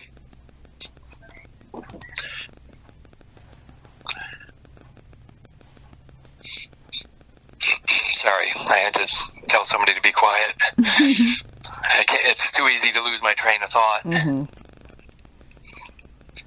Wreck. And this is huge. And it's page 1441. 1441 Black's Law 5th edition. This is 1979. This book came out the same year HHS branched off of, or became separate from Health, Education, and Welfare, HUE. Yes. Wreck. To destroy, disable, or seriously damage. You understand that. Now think about your whole body, your whole biology. Mm-hmm. If I came out with a chainsaw and sawed off your right arm, mm-hmm. I would be disabling you. Absolutely. It would be a disability at that point. Absolutely. Disability. Yep. When they do that when they cut the umbilical cord and remove that origin, that organ that evidences your origin and the origin of the species, mm-hmm. that's a disability. Absolutely. You can no longer connect to creation, and you can no longer connect to the species itself, because you have been cut off from that knowledge, that information. Yes. To destroy, disable, or seriously damage, to reduce to a wreck or ruinous state by any kind of violence. Well, I guess what we have to do is look up violent. Okay. I'm going to stay in Black's Law real quick. Okay. I'm not going to even go online right now because I'm sitting in a chair. Okay. Violence. Page 1408. 1408. Violence. This is interesting. The definition of violence is very interesting. First, I'm going to do violent first. Okay. Moving, acting, or characterized by physical force, especially by extreme and sudden or by unjust or improper force. Mm-hmm. Furious, vehement, as a violent storm or wind, a violent attack marked by or due to strong mental excitement. What's interesting is they use the term passion of the Christ. Passion of the Christ. Mm-hmm. So those people that are vehement in their belief and that passion of the Christ. What is the passion of the Christ? It's the execution. It's the hanging on the cross. Yep. That is the passion. Mm-hmm. So again, a violent attack marked by or due to strong mental excitement. People that believe. Mm-hmm. In other words, they're using the head on their shoulders, but they're losing their mind, their mental faculties to the passion. Yes. Vehement, passionate as violent speech, violent reproaches produced or affected by force, not spontaneous or natural. Is the cutting of the umbilical cord natural? No. Of course not. No. And it is not spontaneous. I mean, they're going to do it. Yeah. Yes. It says, as a violent death, displaying or proceeding from extreme or intense force caused by unexpected, unnatural causes. The cutting of the umbilical cord is not of nature. Mm-mm. So now I'm going to go to violence. Right above it. Got it. Unjust or unwarranted exercise of force, usually with the accompaniment of vehemence, outrage, or fury. Physical force unlawfully exercised, abuse of force, that force which is employed against common right, against the laws, and against public liberty. Wow. The exertion of any physical force so as to injure, damage, or abuse. That's the cutting of the umbilical cord. They're cutting off an organ. Hell, even the Palermo Protocols in Article 3 identifies trafficking in persons as nothing more than the removal of an organ. And that's right. That's the last sentence of Article 3. Yeah. Now, the last part of violence says, violence in labor disputes. When mom goes into the hospital, they actually say she's going into labor. So it says, violence in labor disputes is not limited to physical contact or injury, but may include picketing, conducted with misleading signs, false statements, publicity, and veiled threats. There's your corporate veil right there. By words and acts. So it says violence in labor disputes is not limited to physical contact or injury, but may include picketing, conducted with misleading signs, false statements, and so again, the birth certificate is a false statement. Yeah. Injury. And there's certainly veiled threats. And publicity. Yeah, it's definitely a veiled threat. Yeah, just try not to fill out that paperwork for the birth certificate. But it's a veiled threat. It's the well, it's veiled.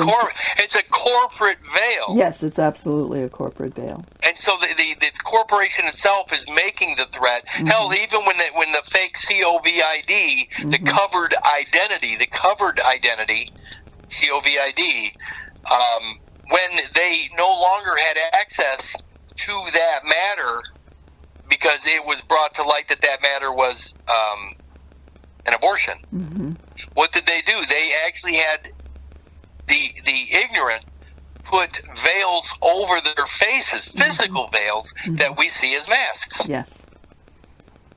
The mask, the persona, the corporate persona, the juristic personality is a corporate veil. And it's the juristic personality that's making the threats, or it's the corporation that's making the threats. But when they had no access to the biological deposit, because I identified it as an abortive measure, they actually had the ignorant putting veils or masks on their faces. And so long as the former complies with local competition laws, he may possess the economic and technical power to make life difficult for the latter. That's what they did through COVID. Yep, absolutely. As soon as they couldn't use that matter, or that matter was identified as an abortive measure, what did they do? They turned it around, and because they had that ability, and everybody was carrying or had that licensed person on them, they were subject to that veil. Including misleading signs, false statements, publicity, and veiled threats. Hey, they can use any means possible. Absolutely. It is their rule book. Because they own the patent. Absolutely.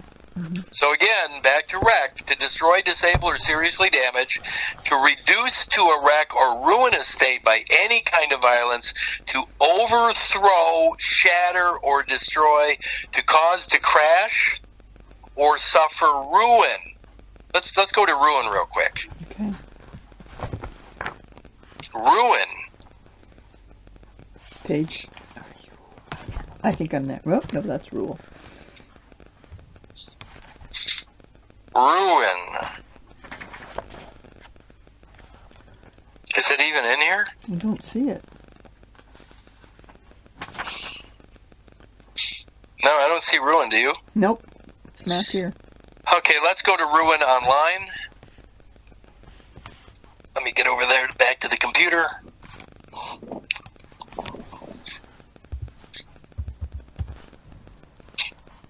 Ruin. Webster's. I'm just about there. Ruin. R-U-I-N-D-E-F. Ruin. And I'll just go to Webster's. Got that. Look at that. To damage irreparably. I mean, again, what's the likelihood that you're going to get back that biology in species? 0. No, it's gone. It might have even already been destroyed by fire.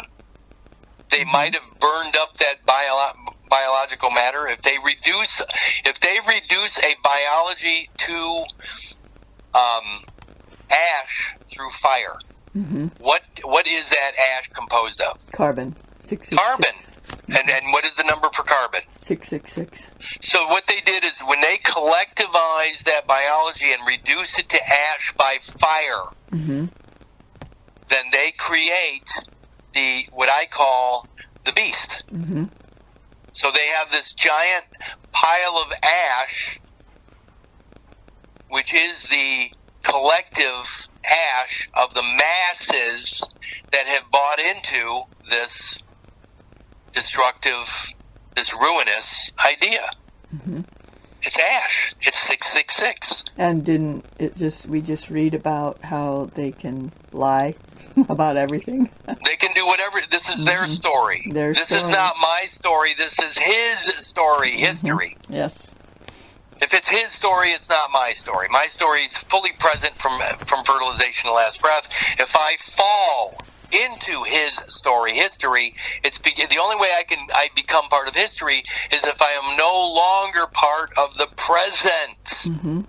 And that's called death. I have to actually die to enter his story or history. God, I hope people get that. I do too.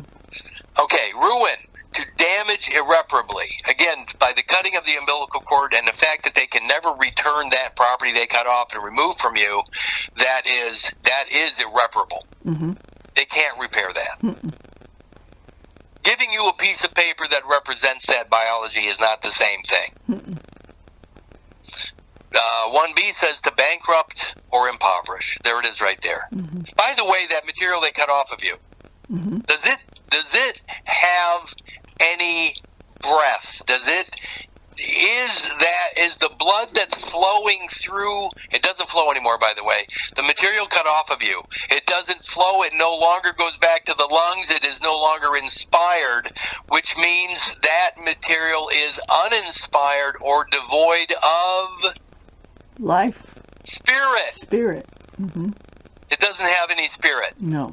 It's a dead body, it's a cadaver. Yes, absolutely. Okay, so it is, that material, that biology is spiritually bankrupt. Absolutely.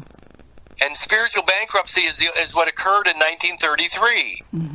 When people talk to me about bankruptcy and the United States is bankrupt, the cadaver is bankrupt. The body left behind, the legal person that was generated or created for that biology cut off of you, that's spiritually bankrupt.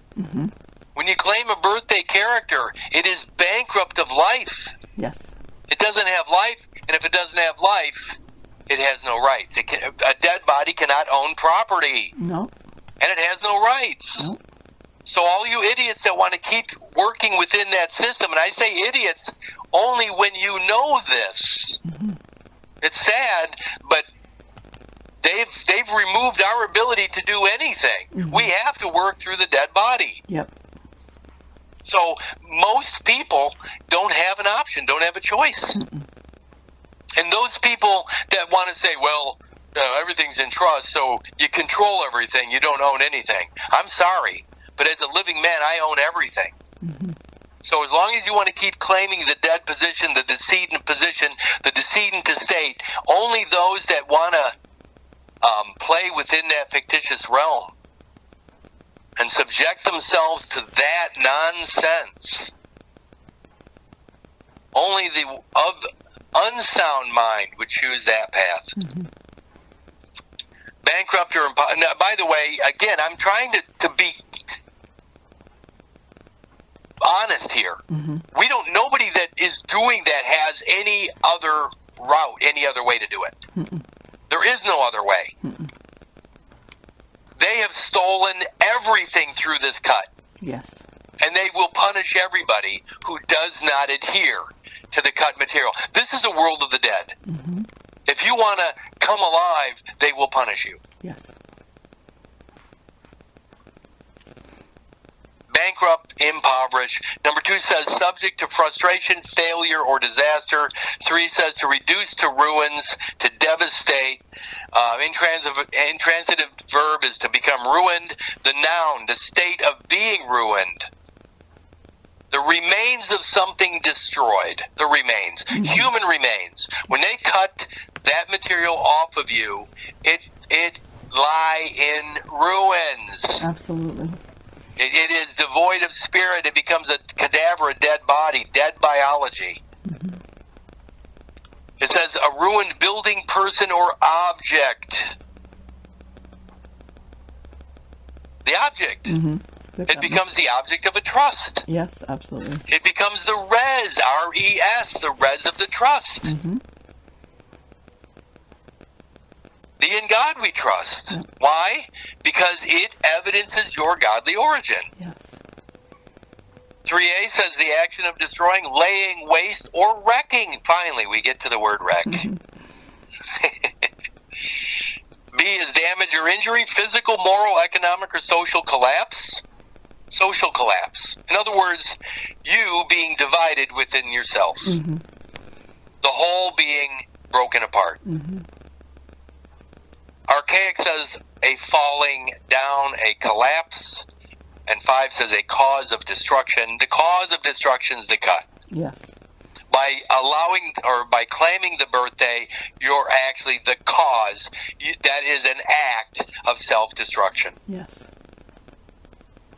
I like archaic where it says a falling down. Again, if I'm standing up and I have this umbilical cord and this extra embryonic material still attached to me, and they come over and clamp and cut it, by gravity, what happens to that material? It falls. It falls.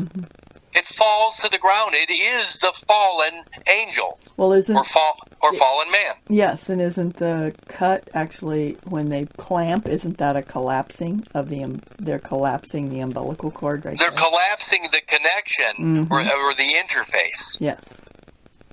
They're impeding it. So ruin led to finally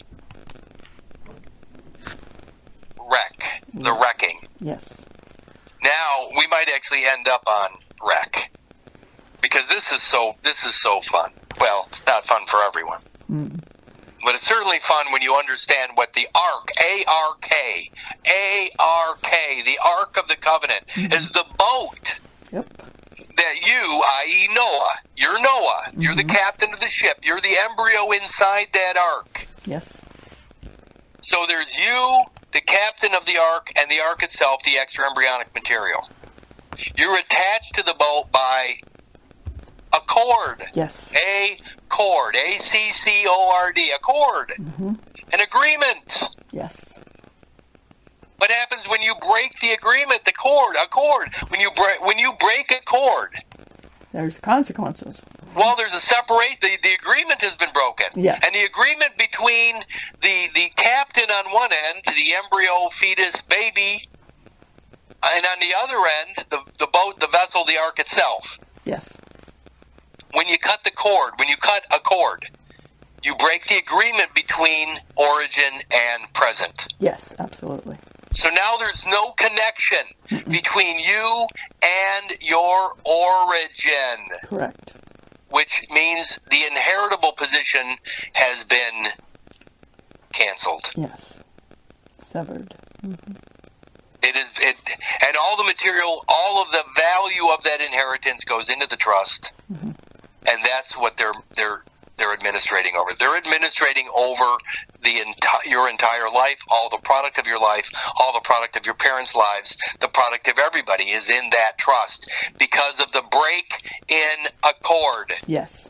The agreement between you and your godly origin. Yes. And then they say there has to be what? A middleman. For the middle. You can only get to the Father through the Son. The Son is the umbilical, or is the amnion. The amnion is known as the Lamb. So the only way to the Father is through the Son or the amnion. But the amnion is you. When you're whole, you don't require that middleman. Yes, they have to have the middleman who administers the Middle Ages. Again, even biblically, it says when They that are whole need not a physician. Correct. Yes. And that's supposedly the words of Jesus. Mm-hmm.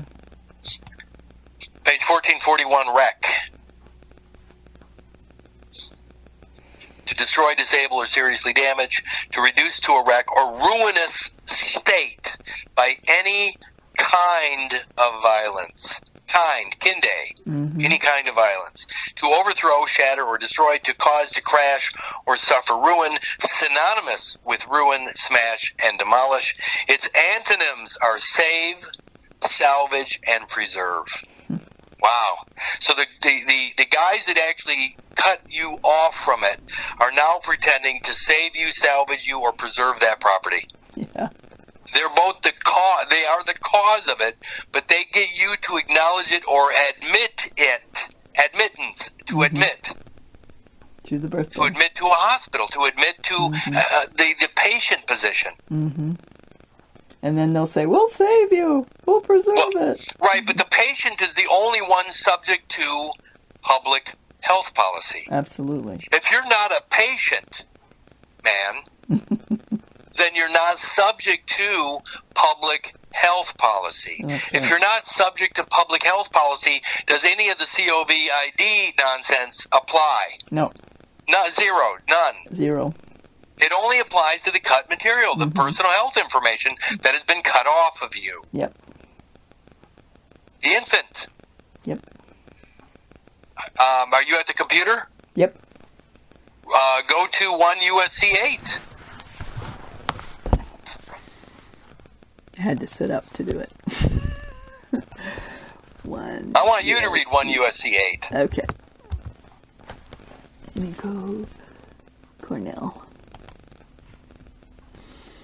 You at 1 USC Code 8. Person, human being, child, individual, as including born alive infant. Okay, including means only. Yes. If it's not stated, if nothing else is stated, then when it says including, it means only. Yes. So read that slower. Okay. 1 USC 8. 1 USC 8. Person, human being, child, and individual. And those are all in double quotes. As including born alive infant.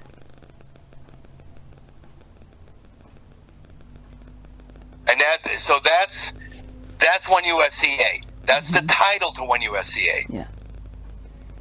So it only includes the born alive infant. And born alive, as used in this section, the term born alive with respect to a member of the species Homo sapien means the complete expulsion and extraction from his or her mother of that member at any stage of development who after such expulsion or extraction breathes or has a beating heart, pulsation of the umbilical cord, or definite movement of muscular muscles, regardless of whether the umbilical cord has been cut and regardless of whether the expulsion or extraction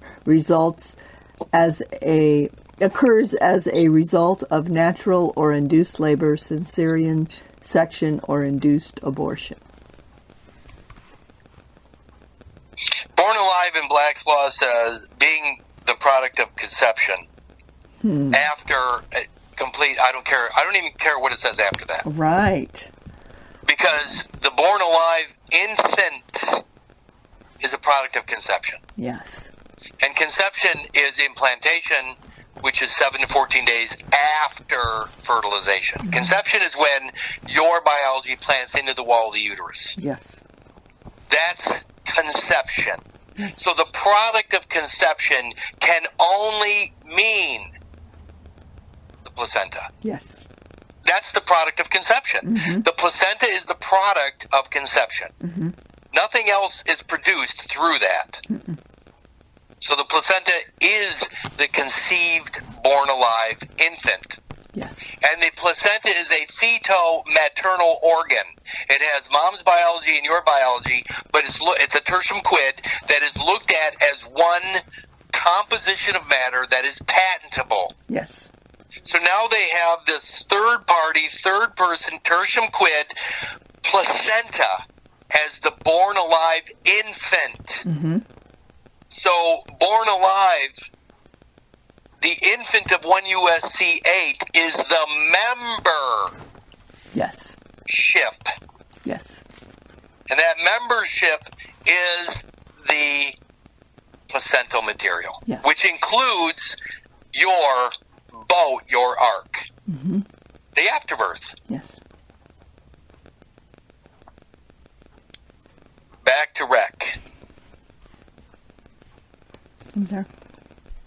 Its antonyms are save. There's salvation right there. Mm-hmm.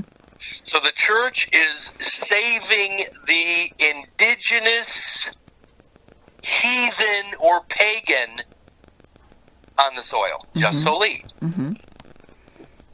Its antonyms. The antonyms of wreck are to save. So there's your salvation. Mm-hmm. Comma. Salvage. Oh. There's the salvage operation from the Admiralty courts. Mm-hmm. Remember, in the courtroom, there are two positions that they can take right off the bat. The church position or the state position. Mm-hmm. The church is there to discover the indigenous heathen and his property. Mm-hmm. The pagan. Mm-hmm. The native. Yep. Whereas the Admiralty side of that lower court is there to salvage the vessel, the boat itself. Mm-hmm. So the church is saving the heathen, or the salvation of the heathen. The state is salvaging the boat, the vessel. Mm-hmm. And they're both raiding the lost ark. Yes. They're raiders of the lost ark. Yes, they are. The ark being your biological vessel, the thing created at fertilization to get you from your origin to the new world, beyond the womb. So how They're raiding the lost ark. Yes, they are. And that ark has your father's name, and it has all of your property on it. So is that the preserve? They call it, well, it's all held in reserve. Oh, okay. All of your property Okay. is held in a federal reserve. Yeah, you just take the P off. Well, it's just held in reserve. That's why it is think about it as a reservation. Okay. For the natives. Mm-hmm. A lot of people would say Indian reservation, and then it will confuse people. Mm-hmm. But if it is a reservation for native populations, for indigenous populations, it makes more sense. Yep. It is a federal reserve for indigenous persons' property. Mm-hmm. And they give you what? The Federal Reserve creates Federal Reserve notes. Mm-hmm.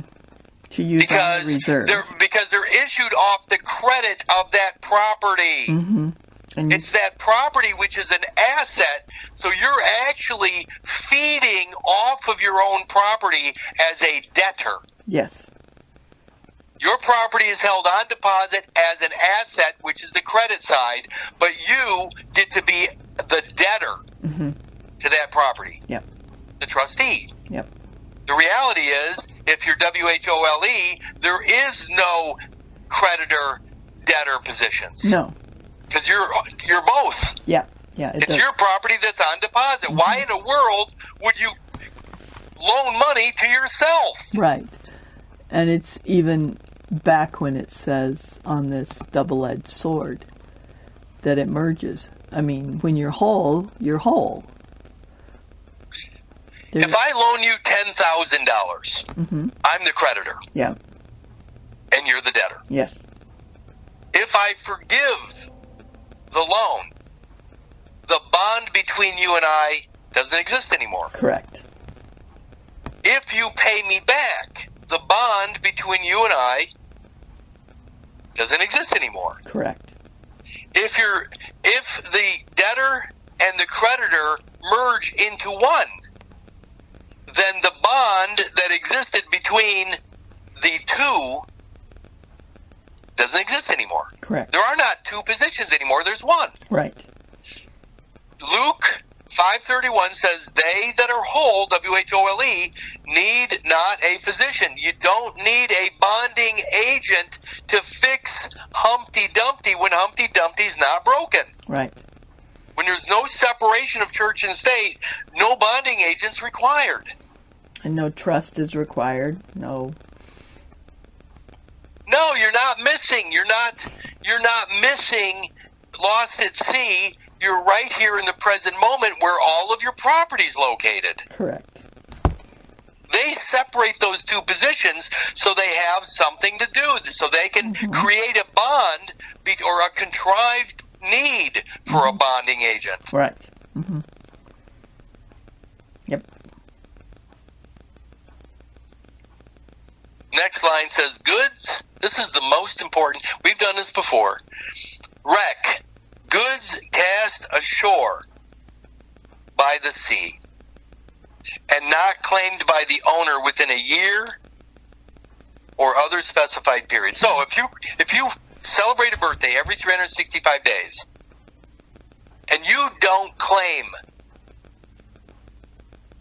the beginning within that year, goods cast ashore by the sea and not claimed by the owner within a year. If you, for your whole life, every year go back to the beginning and never claim that property ever within that year, the rest of this applies, or other specified period in which in such case become the property of the state. So the goods, the unborn of the animals that are cast ashore, that are not claimed, become the property of the state. It's as simple as that. Yeah, and they were once the cut happened, it became unborn of animal, and it was expelled from the uterus, which was where the sea was while you were in utero. So it literally it's cast ashore by the sea.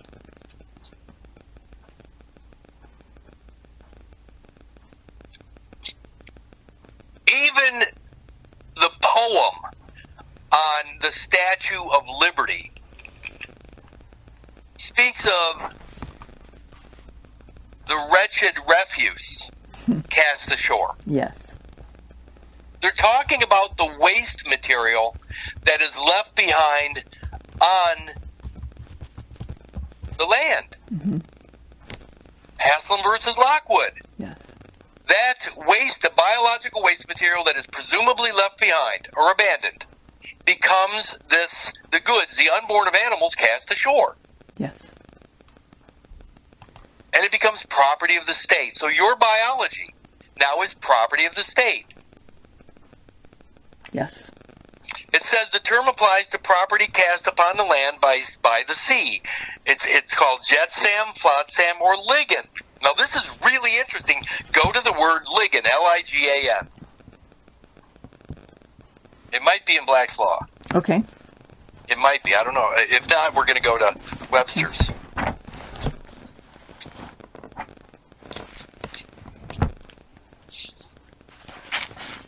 Ligan, page 834. One more.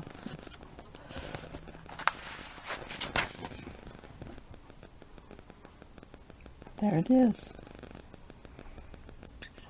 Goods cast into the sea tied to a buoy. Wow. So that tied to a buoy. Tied. Like a line. A rope. Yep. Tied to a buoy. So that they may be found again by the owners, are so denominated. Wow. A denomination. Wow. So Curtis Richard Kallenbach is a buoy. It is a denomination. Most people think of it as a religious flotation device, a religious denomination. It's tied, it's attached to the umbilical cord. Mm-hmm. Think about it. That material, the cut material, becomes the ligand. Mm-hmm. And they tie a name to it to identify its location, where it fell. And a date. And a date. And it says, the ligand, the goods cast into the sea, tied to a buoy, so that they may be found again by the owners, are so denominated. It's a denomination, a religious denomination, I may add. Yeah. When goods are cast into the sea in storms or shipwrecks and remain at sea without coming to land. When they remain at sea, lost at sea, Mm-hmm. without coming to land, they are distinguished by the barbarous names of jetsam, flotsam, and ligand. Wow. Barbarous. Ready? Mm-hmm. I don't think barbarous is in Black's Law. I'm going to go see if I can find it. Okay. Barbarous. I don't know that it is. B-A-R-B-A-R. B-A-R-B-A-R.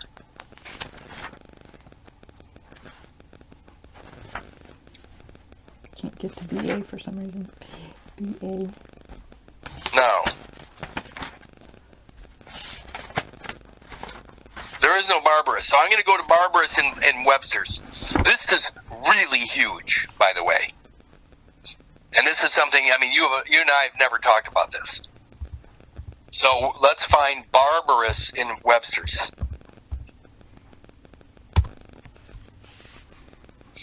Mm-hmm.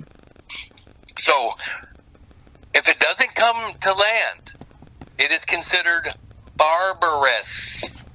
If it's floating out there and it never comes to land, right? Yep. Barbarous. B-A-R-B-A-R-O-U-S.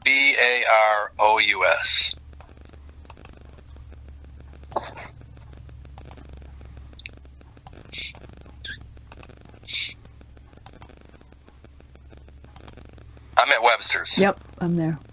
What's 1A say? Uncivilized. It's uncivilized. Mm-hmm. It's uncivilized. Right off the bat, it says lacking culture or refinement. Philistine. Merciless, harsh, cruel. By the way, barbarous, pirates. Mm-hmm. But go to uncivilized. Not civilized, remote from settled areas, wild. Remote Mm-hmm. from civilized or from settled areas, wild. Mm-hmm. Barbarous. Barbarous again. You click on that. Go to wild. Oh, just there's wild. Okay. Living in a state of nature and not ordinarily tame or domesticated. There's your native. Mm-hmm. There's your heathen. Mm-hmm. There's your pagan. Mm-hmm. That's of relating to wild organisms, not habitated or cultivated. Again, are you in that material anymore, or have you come out of it? You've come out of it. You have physically come out of it. Mm-hmm. It's no longer inhabited by you, is it? It says not subject to restraint or regulation, uncontrolled, also unruly. I'm looking for something that actually just uncivilized, barbaric. There might be a noun in here that works. Are we back at barbarous? No, I'm still on wild. Okay.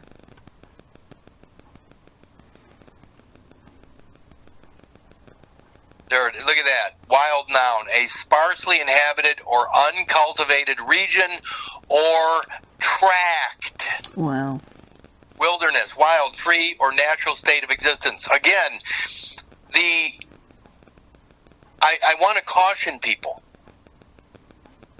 in the separation of church and state, because the natural side of man, the biological man, is an animal. Mm-hmm. Only when that animal is under conscious control is he not a wild animal. Mm-hmm. A wild animal is the indigenous, supposedly the indigenous native or savage, the barbarous savage on the land. Yes. That is not controlled by his own consciousness. Yes. Is the animal. Yes. Look at this. Wild is also deviating from the intended or expected course. Don't they say mom is expecting? Yes. They are identifying the animal side of man, the uncontrolled animal side of man. Mm-hmm. When you have yourself under control, you have your dog on a leash, Mm-hmm. so to speak. And again, I'm going to walk over to the mirror right now, and I'm standing in front of the mirror. Mm-hmm. And what's standing in front of the mirror with the breath of God is G-O-D. Yes. The image in the mirror, the image of what's standing in front of the mirror, the image of God. The mirror image of G-O-D is D-O-G. Yep. Dog. Yep. So the image of God is the dog. Yep. So as long as you have the breath, the inspired breath of God, that's God. Yep. But the image of God, the left behind remains, the wild remains, the wild aspect that doesn't have God or the Spirit of God in it is the dog. Yep. And they gave a birth certificate to that dog. Yep. That native. Yep. The fallen man. Mm-hmm. The one uninspired. Yep. And that's what we're talking about here as the wreck. Yep. That's why it's important to understand the difference between that cut material or the forgotten cut material, to be more specific. And when I say specific, you better be thinking the word species. Mm-hmm.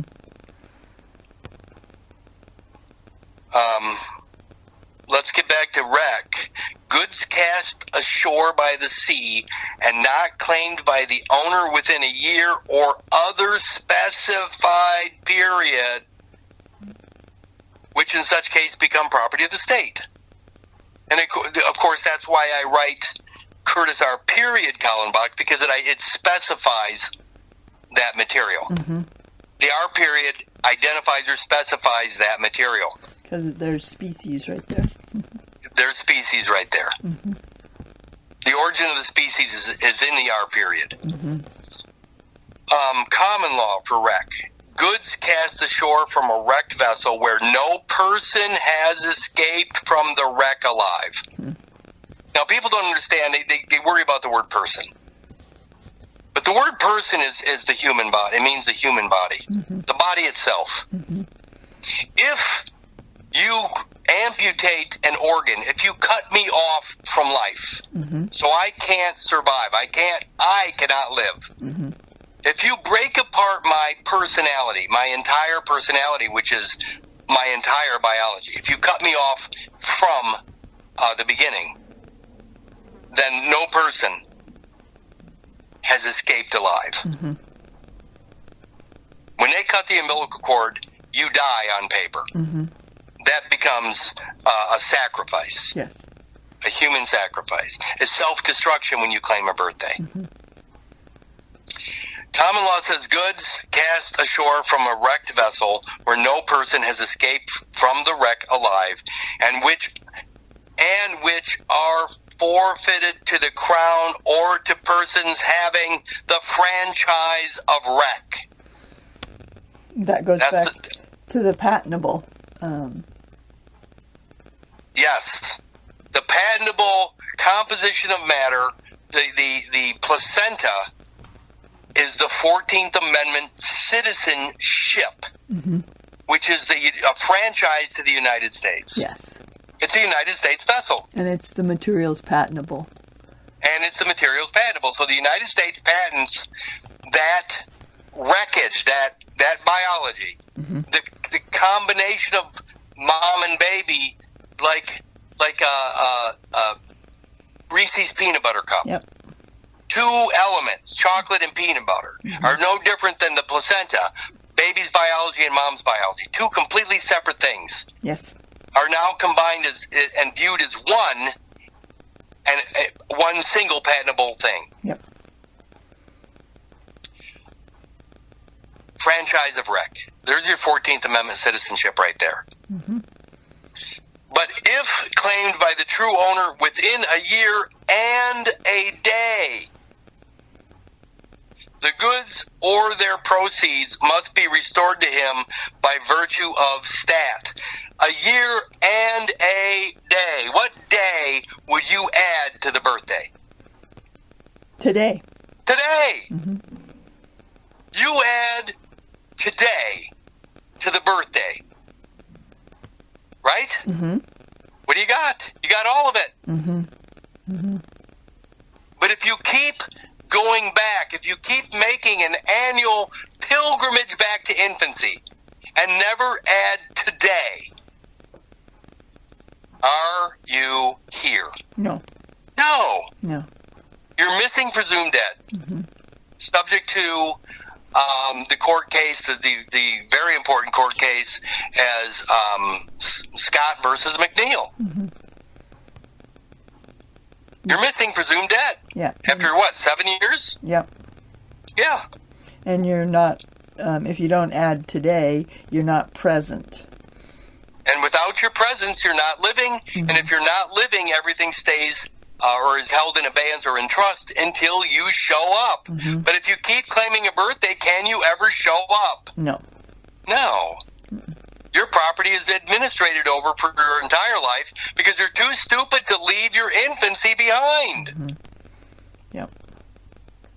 Sorry. And then you can't utilize the back at the non-voluntary licensing. You can't merge as long as you claim the birthday. Well, I mean, if you keep claiming infancy, you lose the capacity to act upon your property. Yes. So you always need a guardian or somebody to administrate or help administrate that property. Yep.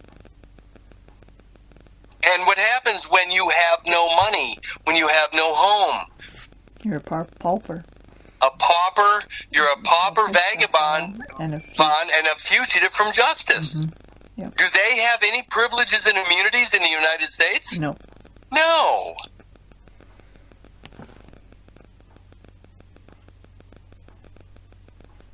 Maritime law for wreck.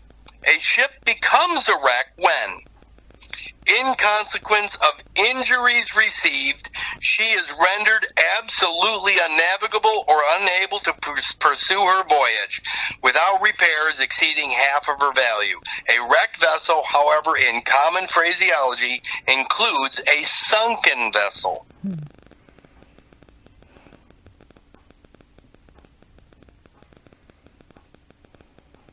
Wow.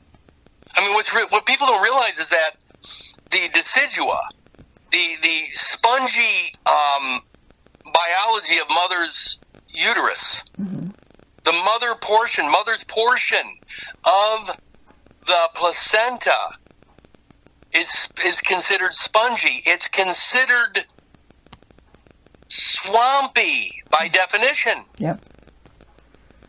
When they speak of the swamp or swampland, they're talking about the uterine wall. That is the swamp. Yeah, it is. That's the swamp that Trump talked about draining. Yes. If they're draining the swamp and the swamp belongs to mother, they're talking about draining the Vatican. The Vatican Bank.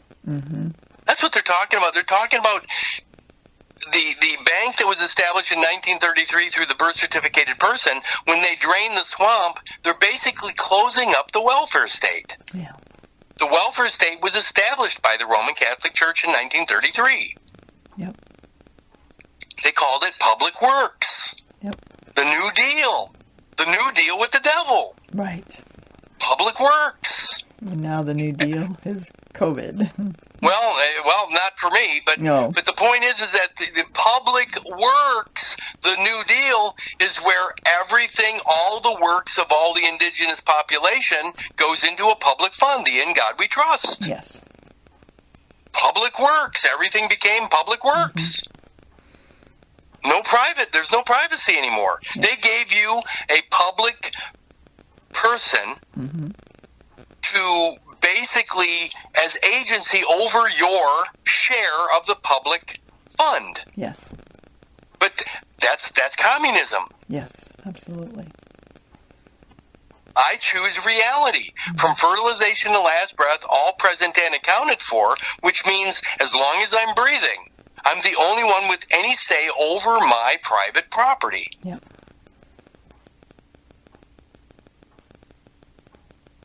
Are you following? Yep, absolutely. It's pretty amazing stuff. It is. It's so simple, and it's so...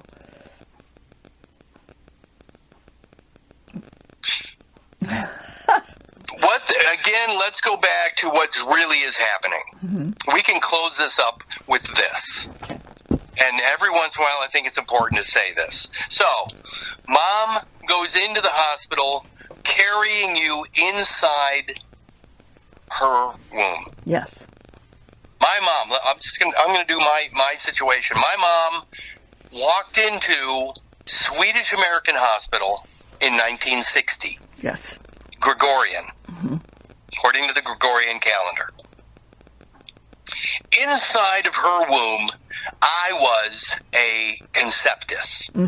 Conceptus is basically all the biology at a very high level of differentiation. Ultimately, conceptus, to make it simple, would be baby, umbilical cord, and extra embryonic material. Correct. That's the conceptus. So inside mother's womb was me as a conceptus, baby, umbilical, and extra embryonic. Now I'm inside the womb. When I'm inside the womb, am I subject to any calendar? No. No, so I'm outside of time. I'm outside of Chronos. I'm outside of the Saturnian cult and Chronos, the father time. In fact, I'm not subject to time. No. Inside the womb or in nature. While my mom is in the before she even gets to her room, she signs in. She signs into a corporate hospital, more than likely, and then maybe this hospital, Swedish American, is considered a foundling hospital. I don't know. Correct. So now mom's in there, and she goes through labor, which ultimately baby comes out, and then there's a labor dispute. Yes. The labor dispute is that when they clamp and cut the cord, everything was not delivered. Yes. Because delivery, by medical definition, is the baby, or is the fetus, and It's the membranes of the fetus. Yes. It should be all delivered as one biology, but it wasn't. So now there is a labor dispute. Yes. Because they clamped and cut the cord, and they separated the fetal biology into two positions: the present and one frozen in the past on time. One subject to Chronos, one subject to Father Time, which is the afterbirth material, because it's frozen in time. It's frozen. It does not move into the present. It is cut off from the present, and it is frozen in time. Again, September 19th, 1960 at 3:50 a.m. It was birthed. Yes. It's frozen in its birth. So its birthday is September 19th, 1960 at 3:50 a.m. It's frozen in time. Right. My asset, my father's name, and my biology, my history, all of my inheritable position is now cut off of me and frozen as a frozen asset in time. At your initial period, too. It also includes the head or the beginning or source material. It evidences the creative act, fertilization, the act of God, and it evidences the origin of the species or man. Mm-hmm. Now, again, before I go too far on this, are acts of God insurable? No. No. So it's outside of any public policy or insurance policy. Mm-hmm. But they let that cutoff material die. So now it is no longer inspired or filled with spirit. It is devoid of spirit. It becomes a cadaver. True. So it gives rise to a piece of paper that evidences it, and they call it a live birth record for that biology, Curtis Richard Kallenbach. Mm-hmm. That biology dies. Mm-hmm. Because it has no breath. It is no longer inspired by God. So it dies. Mm-hmm. It dies intestate. It dies without a will. Yes. So it is subject to probate right off the bat. Mm-hmm. So Curtis Richard Kallenbach dies, giving rise to a decedent estate. Mm-hmm. And it has a birthday. Yes. Now, baby goes home with mom and dad. Mm-hmm. It doesn't have a name. Mm-mm. Maybe Curtis. In fact, on the bracelet on the wrist of the baby, it says Master Curtis. Mm-hmm. Now, here's the sad part, is that nobody, baby goes home with mom and dad, undeclared. There is no declaration that states baby is now in the country. Mm-hmm. Nobody stops at customs and declares baby. Right. So baby is now separated from his baggage, the material, his extra embryonic material.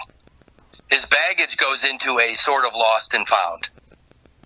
It's found. It's lost by me, but found by somebody. Mm-hmm. It's a foundling. Yes. So it becomes a foundling child, ultimately being taken up as a wrecked vessel by the state. Yes. It goes into the state as state property. Mm-hmm. That's it. That's the whole story right there. That's it. Mm-hmm. And I'm out here in the present moment without any access to anything except through their middleman piece of paper character. Yeah.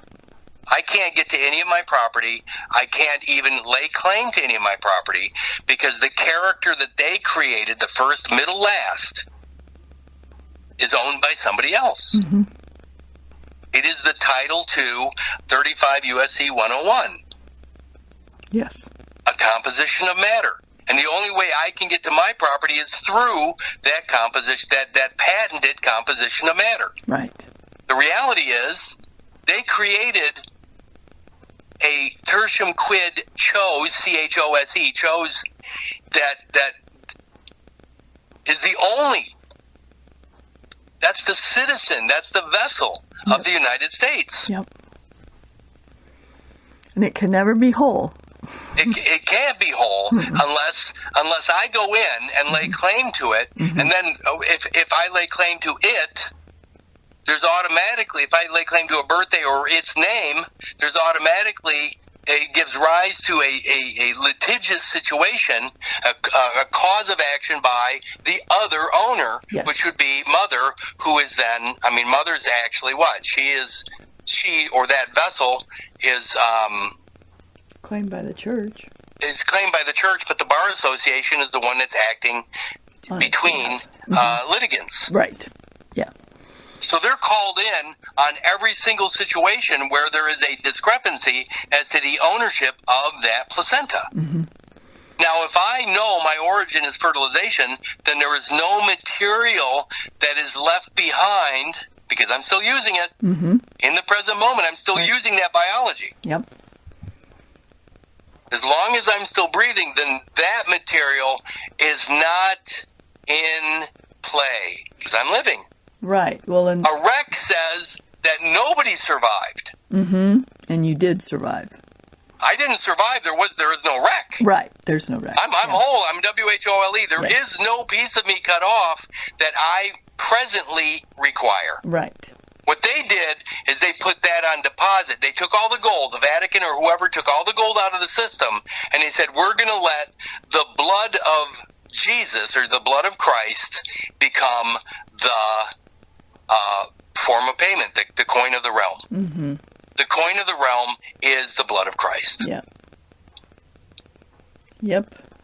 And that's the game. It's all ecumenical. It's an ecumenical economy. It's the Crusades. It's the spreading of Christianity through this vessel. And let's do this. Let's go to ecumenical or ecumenism and just read what it says right there, because that's really what this is all about.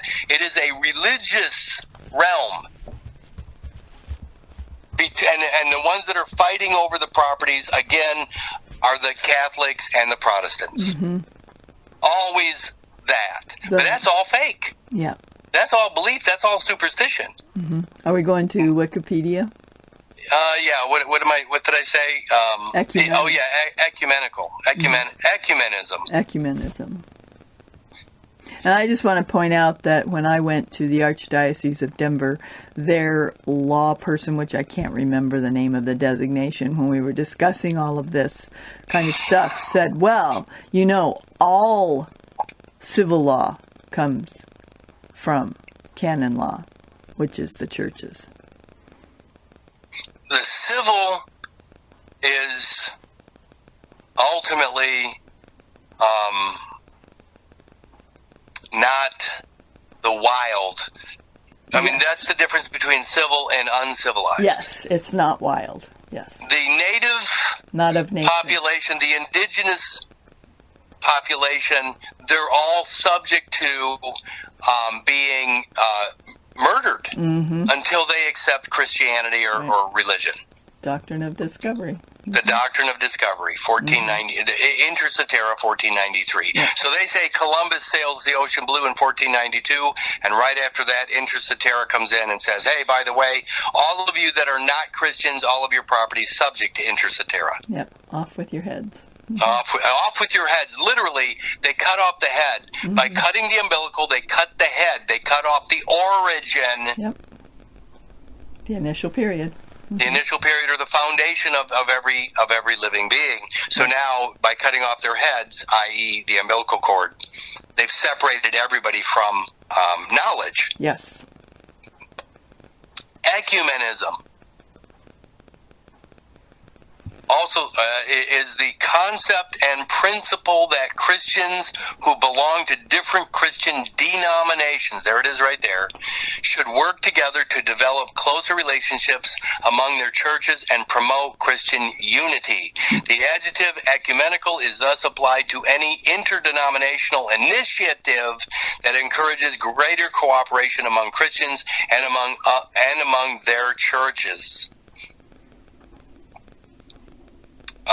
In 1920, the ecumenical patriarch of the Eastern Orthodox Church, Germanus V of Constantinople, wrote a letter addressed to all churches of Christ, wherever they may be, urging closer cooperation among separated Christians and suggesting a league of churches parallel to the newly founded League of Nations.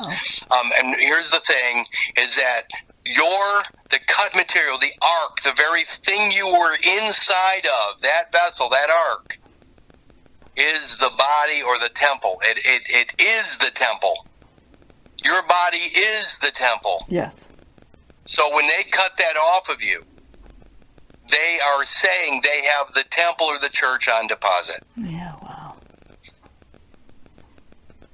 And that's what they're using to unite all of us, but they're doing it through force. Yes. They're forcing everybody into an ecumenical blood of Christ is the form of payment. Mm-hmm. And that separation of church and state is what's occurred. And down there it says the terms ecumenism comes from the Greek, which means the whole inhabited world. Now, I should, and we can close with this, is the calendar, the Jewish calendar, Anu Mundi calendar, begins at 0 and goes to 5782. The Gregorian Catholic calendar goes from the year 1 to 2022. It's a subset. Yes. What's interesting is that the Jewish calendar, Anu Mundi means of the world. Anu Mundi is of the world. The Anno Domini calendar is year of our Lord. In other words, your ability to lord over or self-govern has been cut off of you. And it has been placed on deposit. Wow. So 0 to 5782 versus 1. So 0 to 1 is the space in the womb. That's this part that identifies who's king of the Jews? Jesus. Jesus. That's the story. And where did they place Jesus overnight when they were down when they arrived at the inn and there was no room at the inn? They were sent downstairs or down into the manger. Into the animal pen. The animals, yeah. And where did they place baby Jesus? In the manger. What is a manger? It's where the animals feed. It's a food trough. And Jesus being the amnion or the afterbirth, it only makes sense. Wow, yeah. They placed the afterbirth amnion or afterbirth biology into the manger, the feed trough for the animals. Isn't that normal? Don't they always do that? Yeah. Of course they do. So the animals are eating this placental material, and that's normal. But they're only talking about the afterbirth, the second coming afterbirth. They are not talking about the baby. No, never. Never. They never speak of the baby. They only speak of number 2, the second coming. Yep. The waste material, the little shit. Yep. All of it. So everybody is actually, that claims number 2, or the second coming as their savior, they are actually bending a knee to death. Yes. They're bending a knee. They're being governed by death. Man, that's probably a good place to end.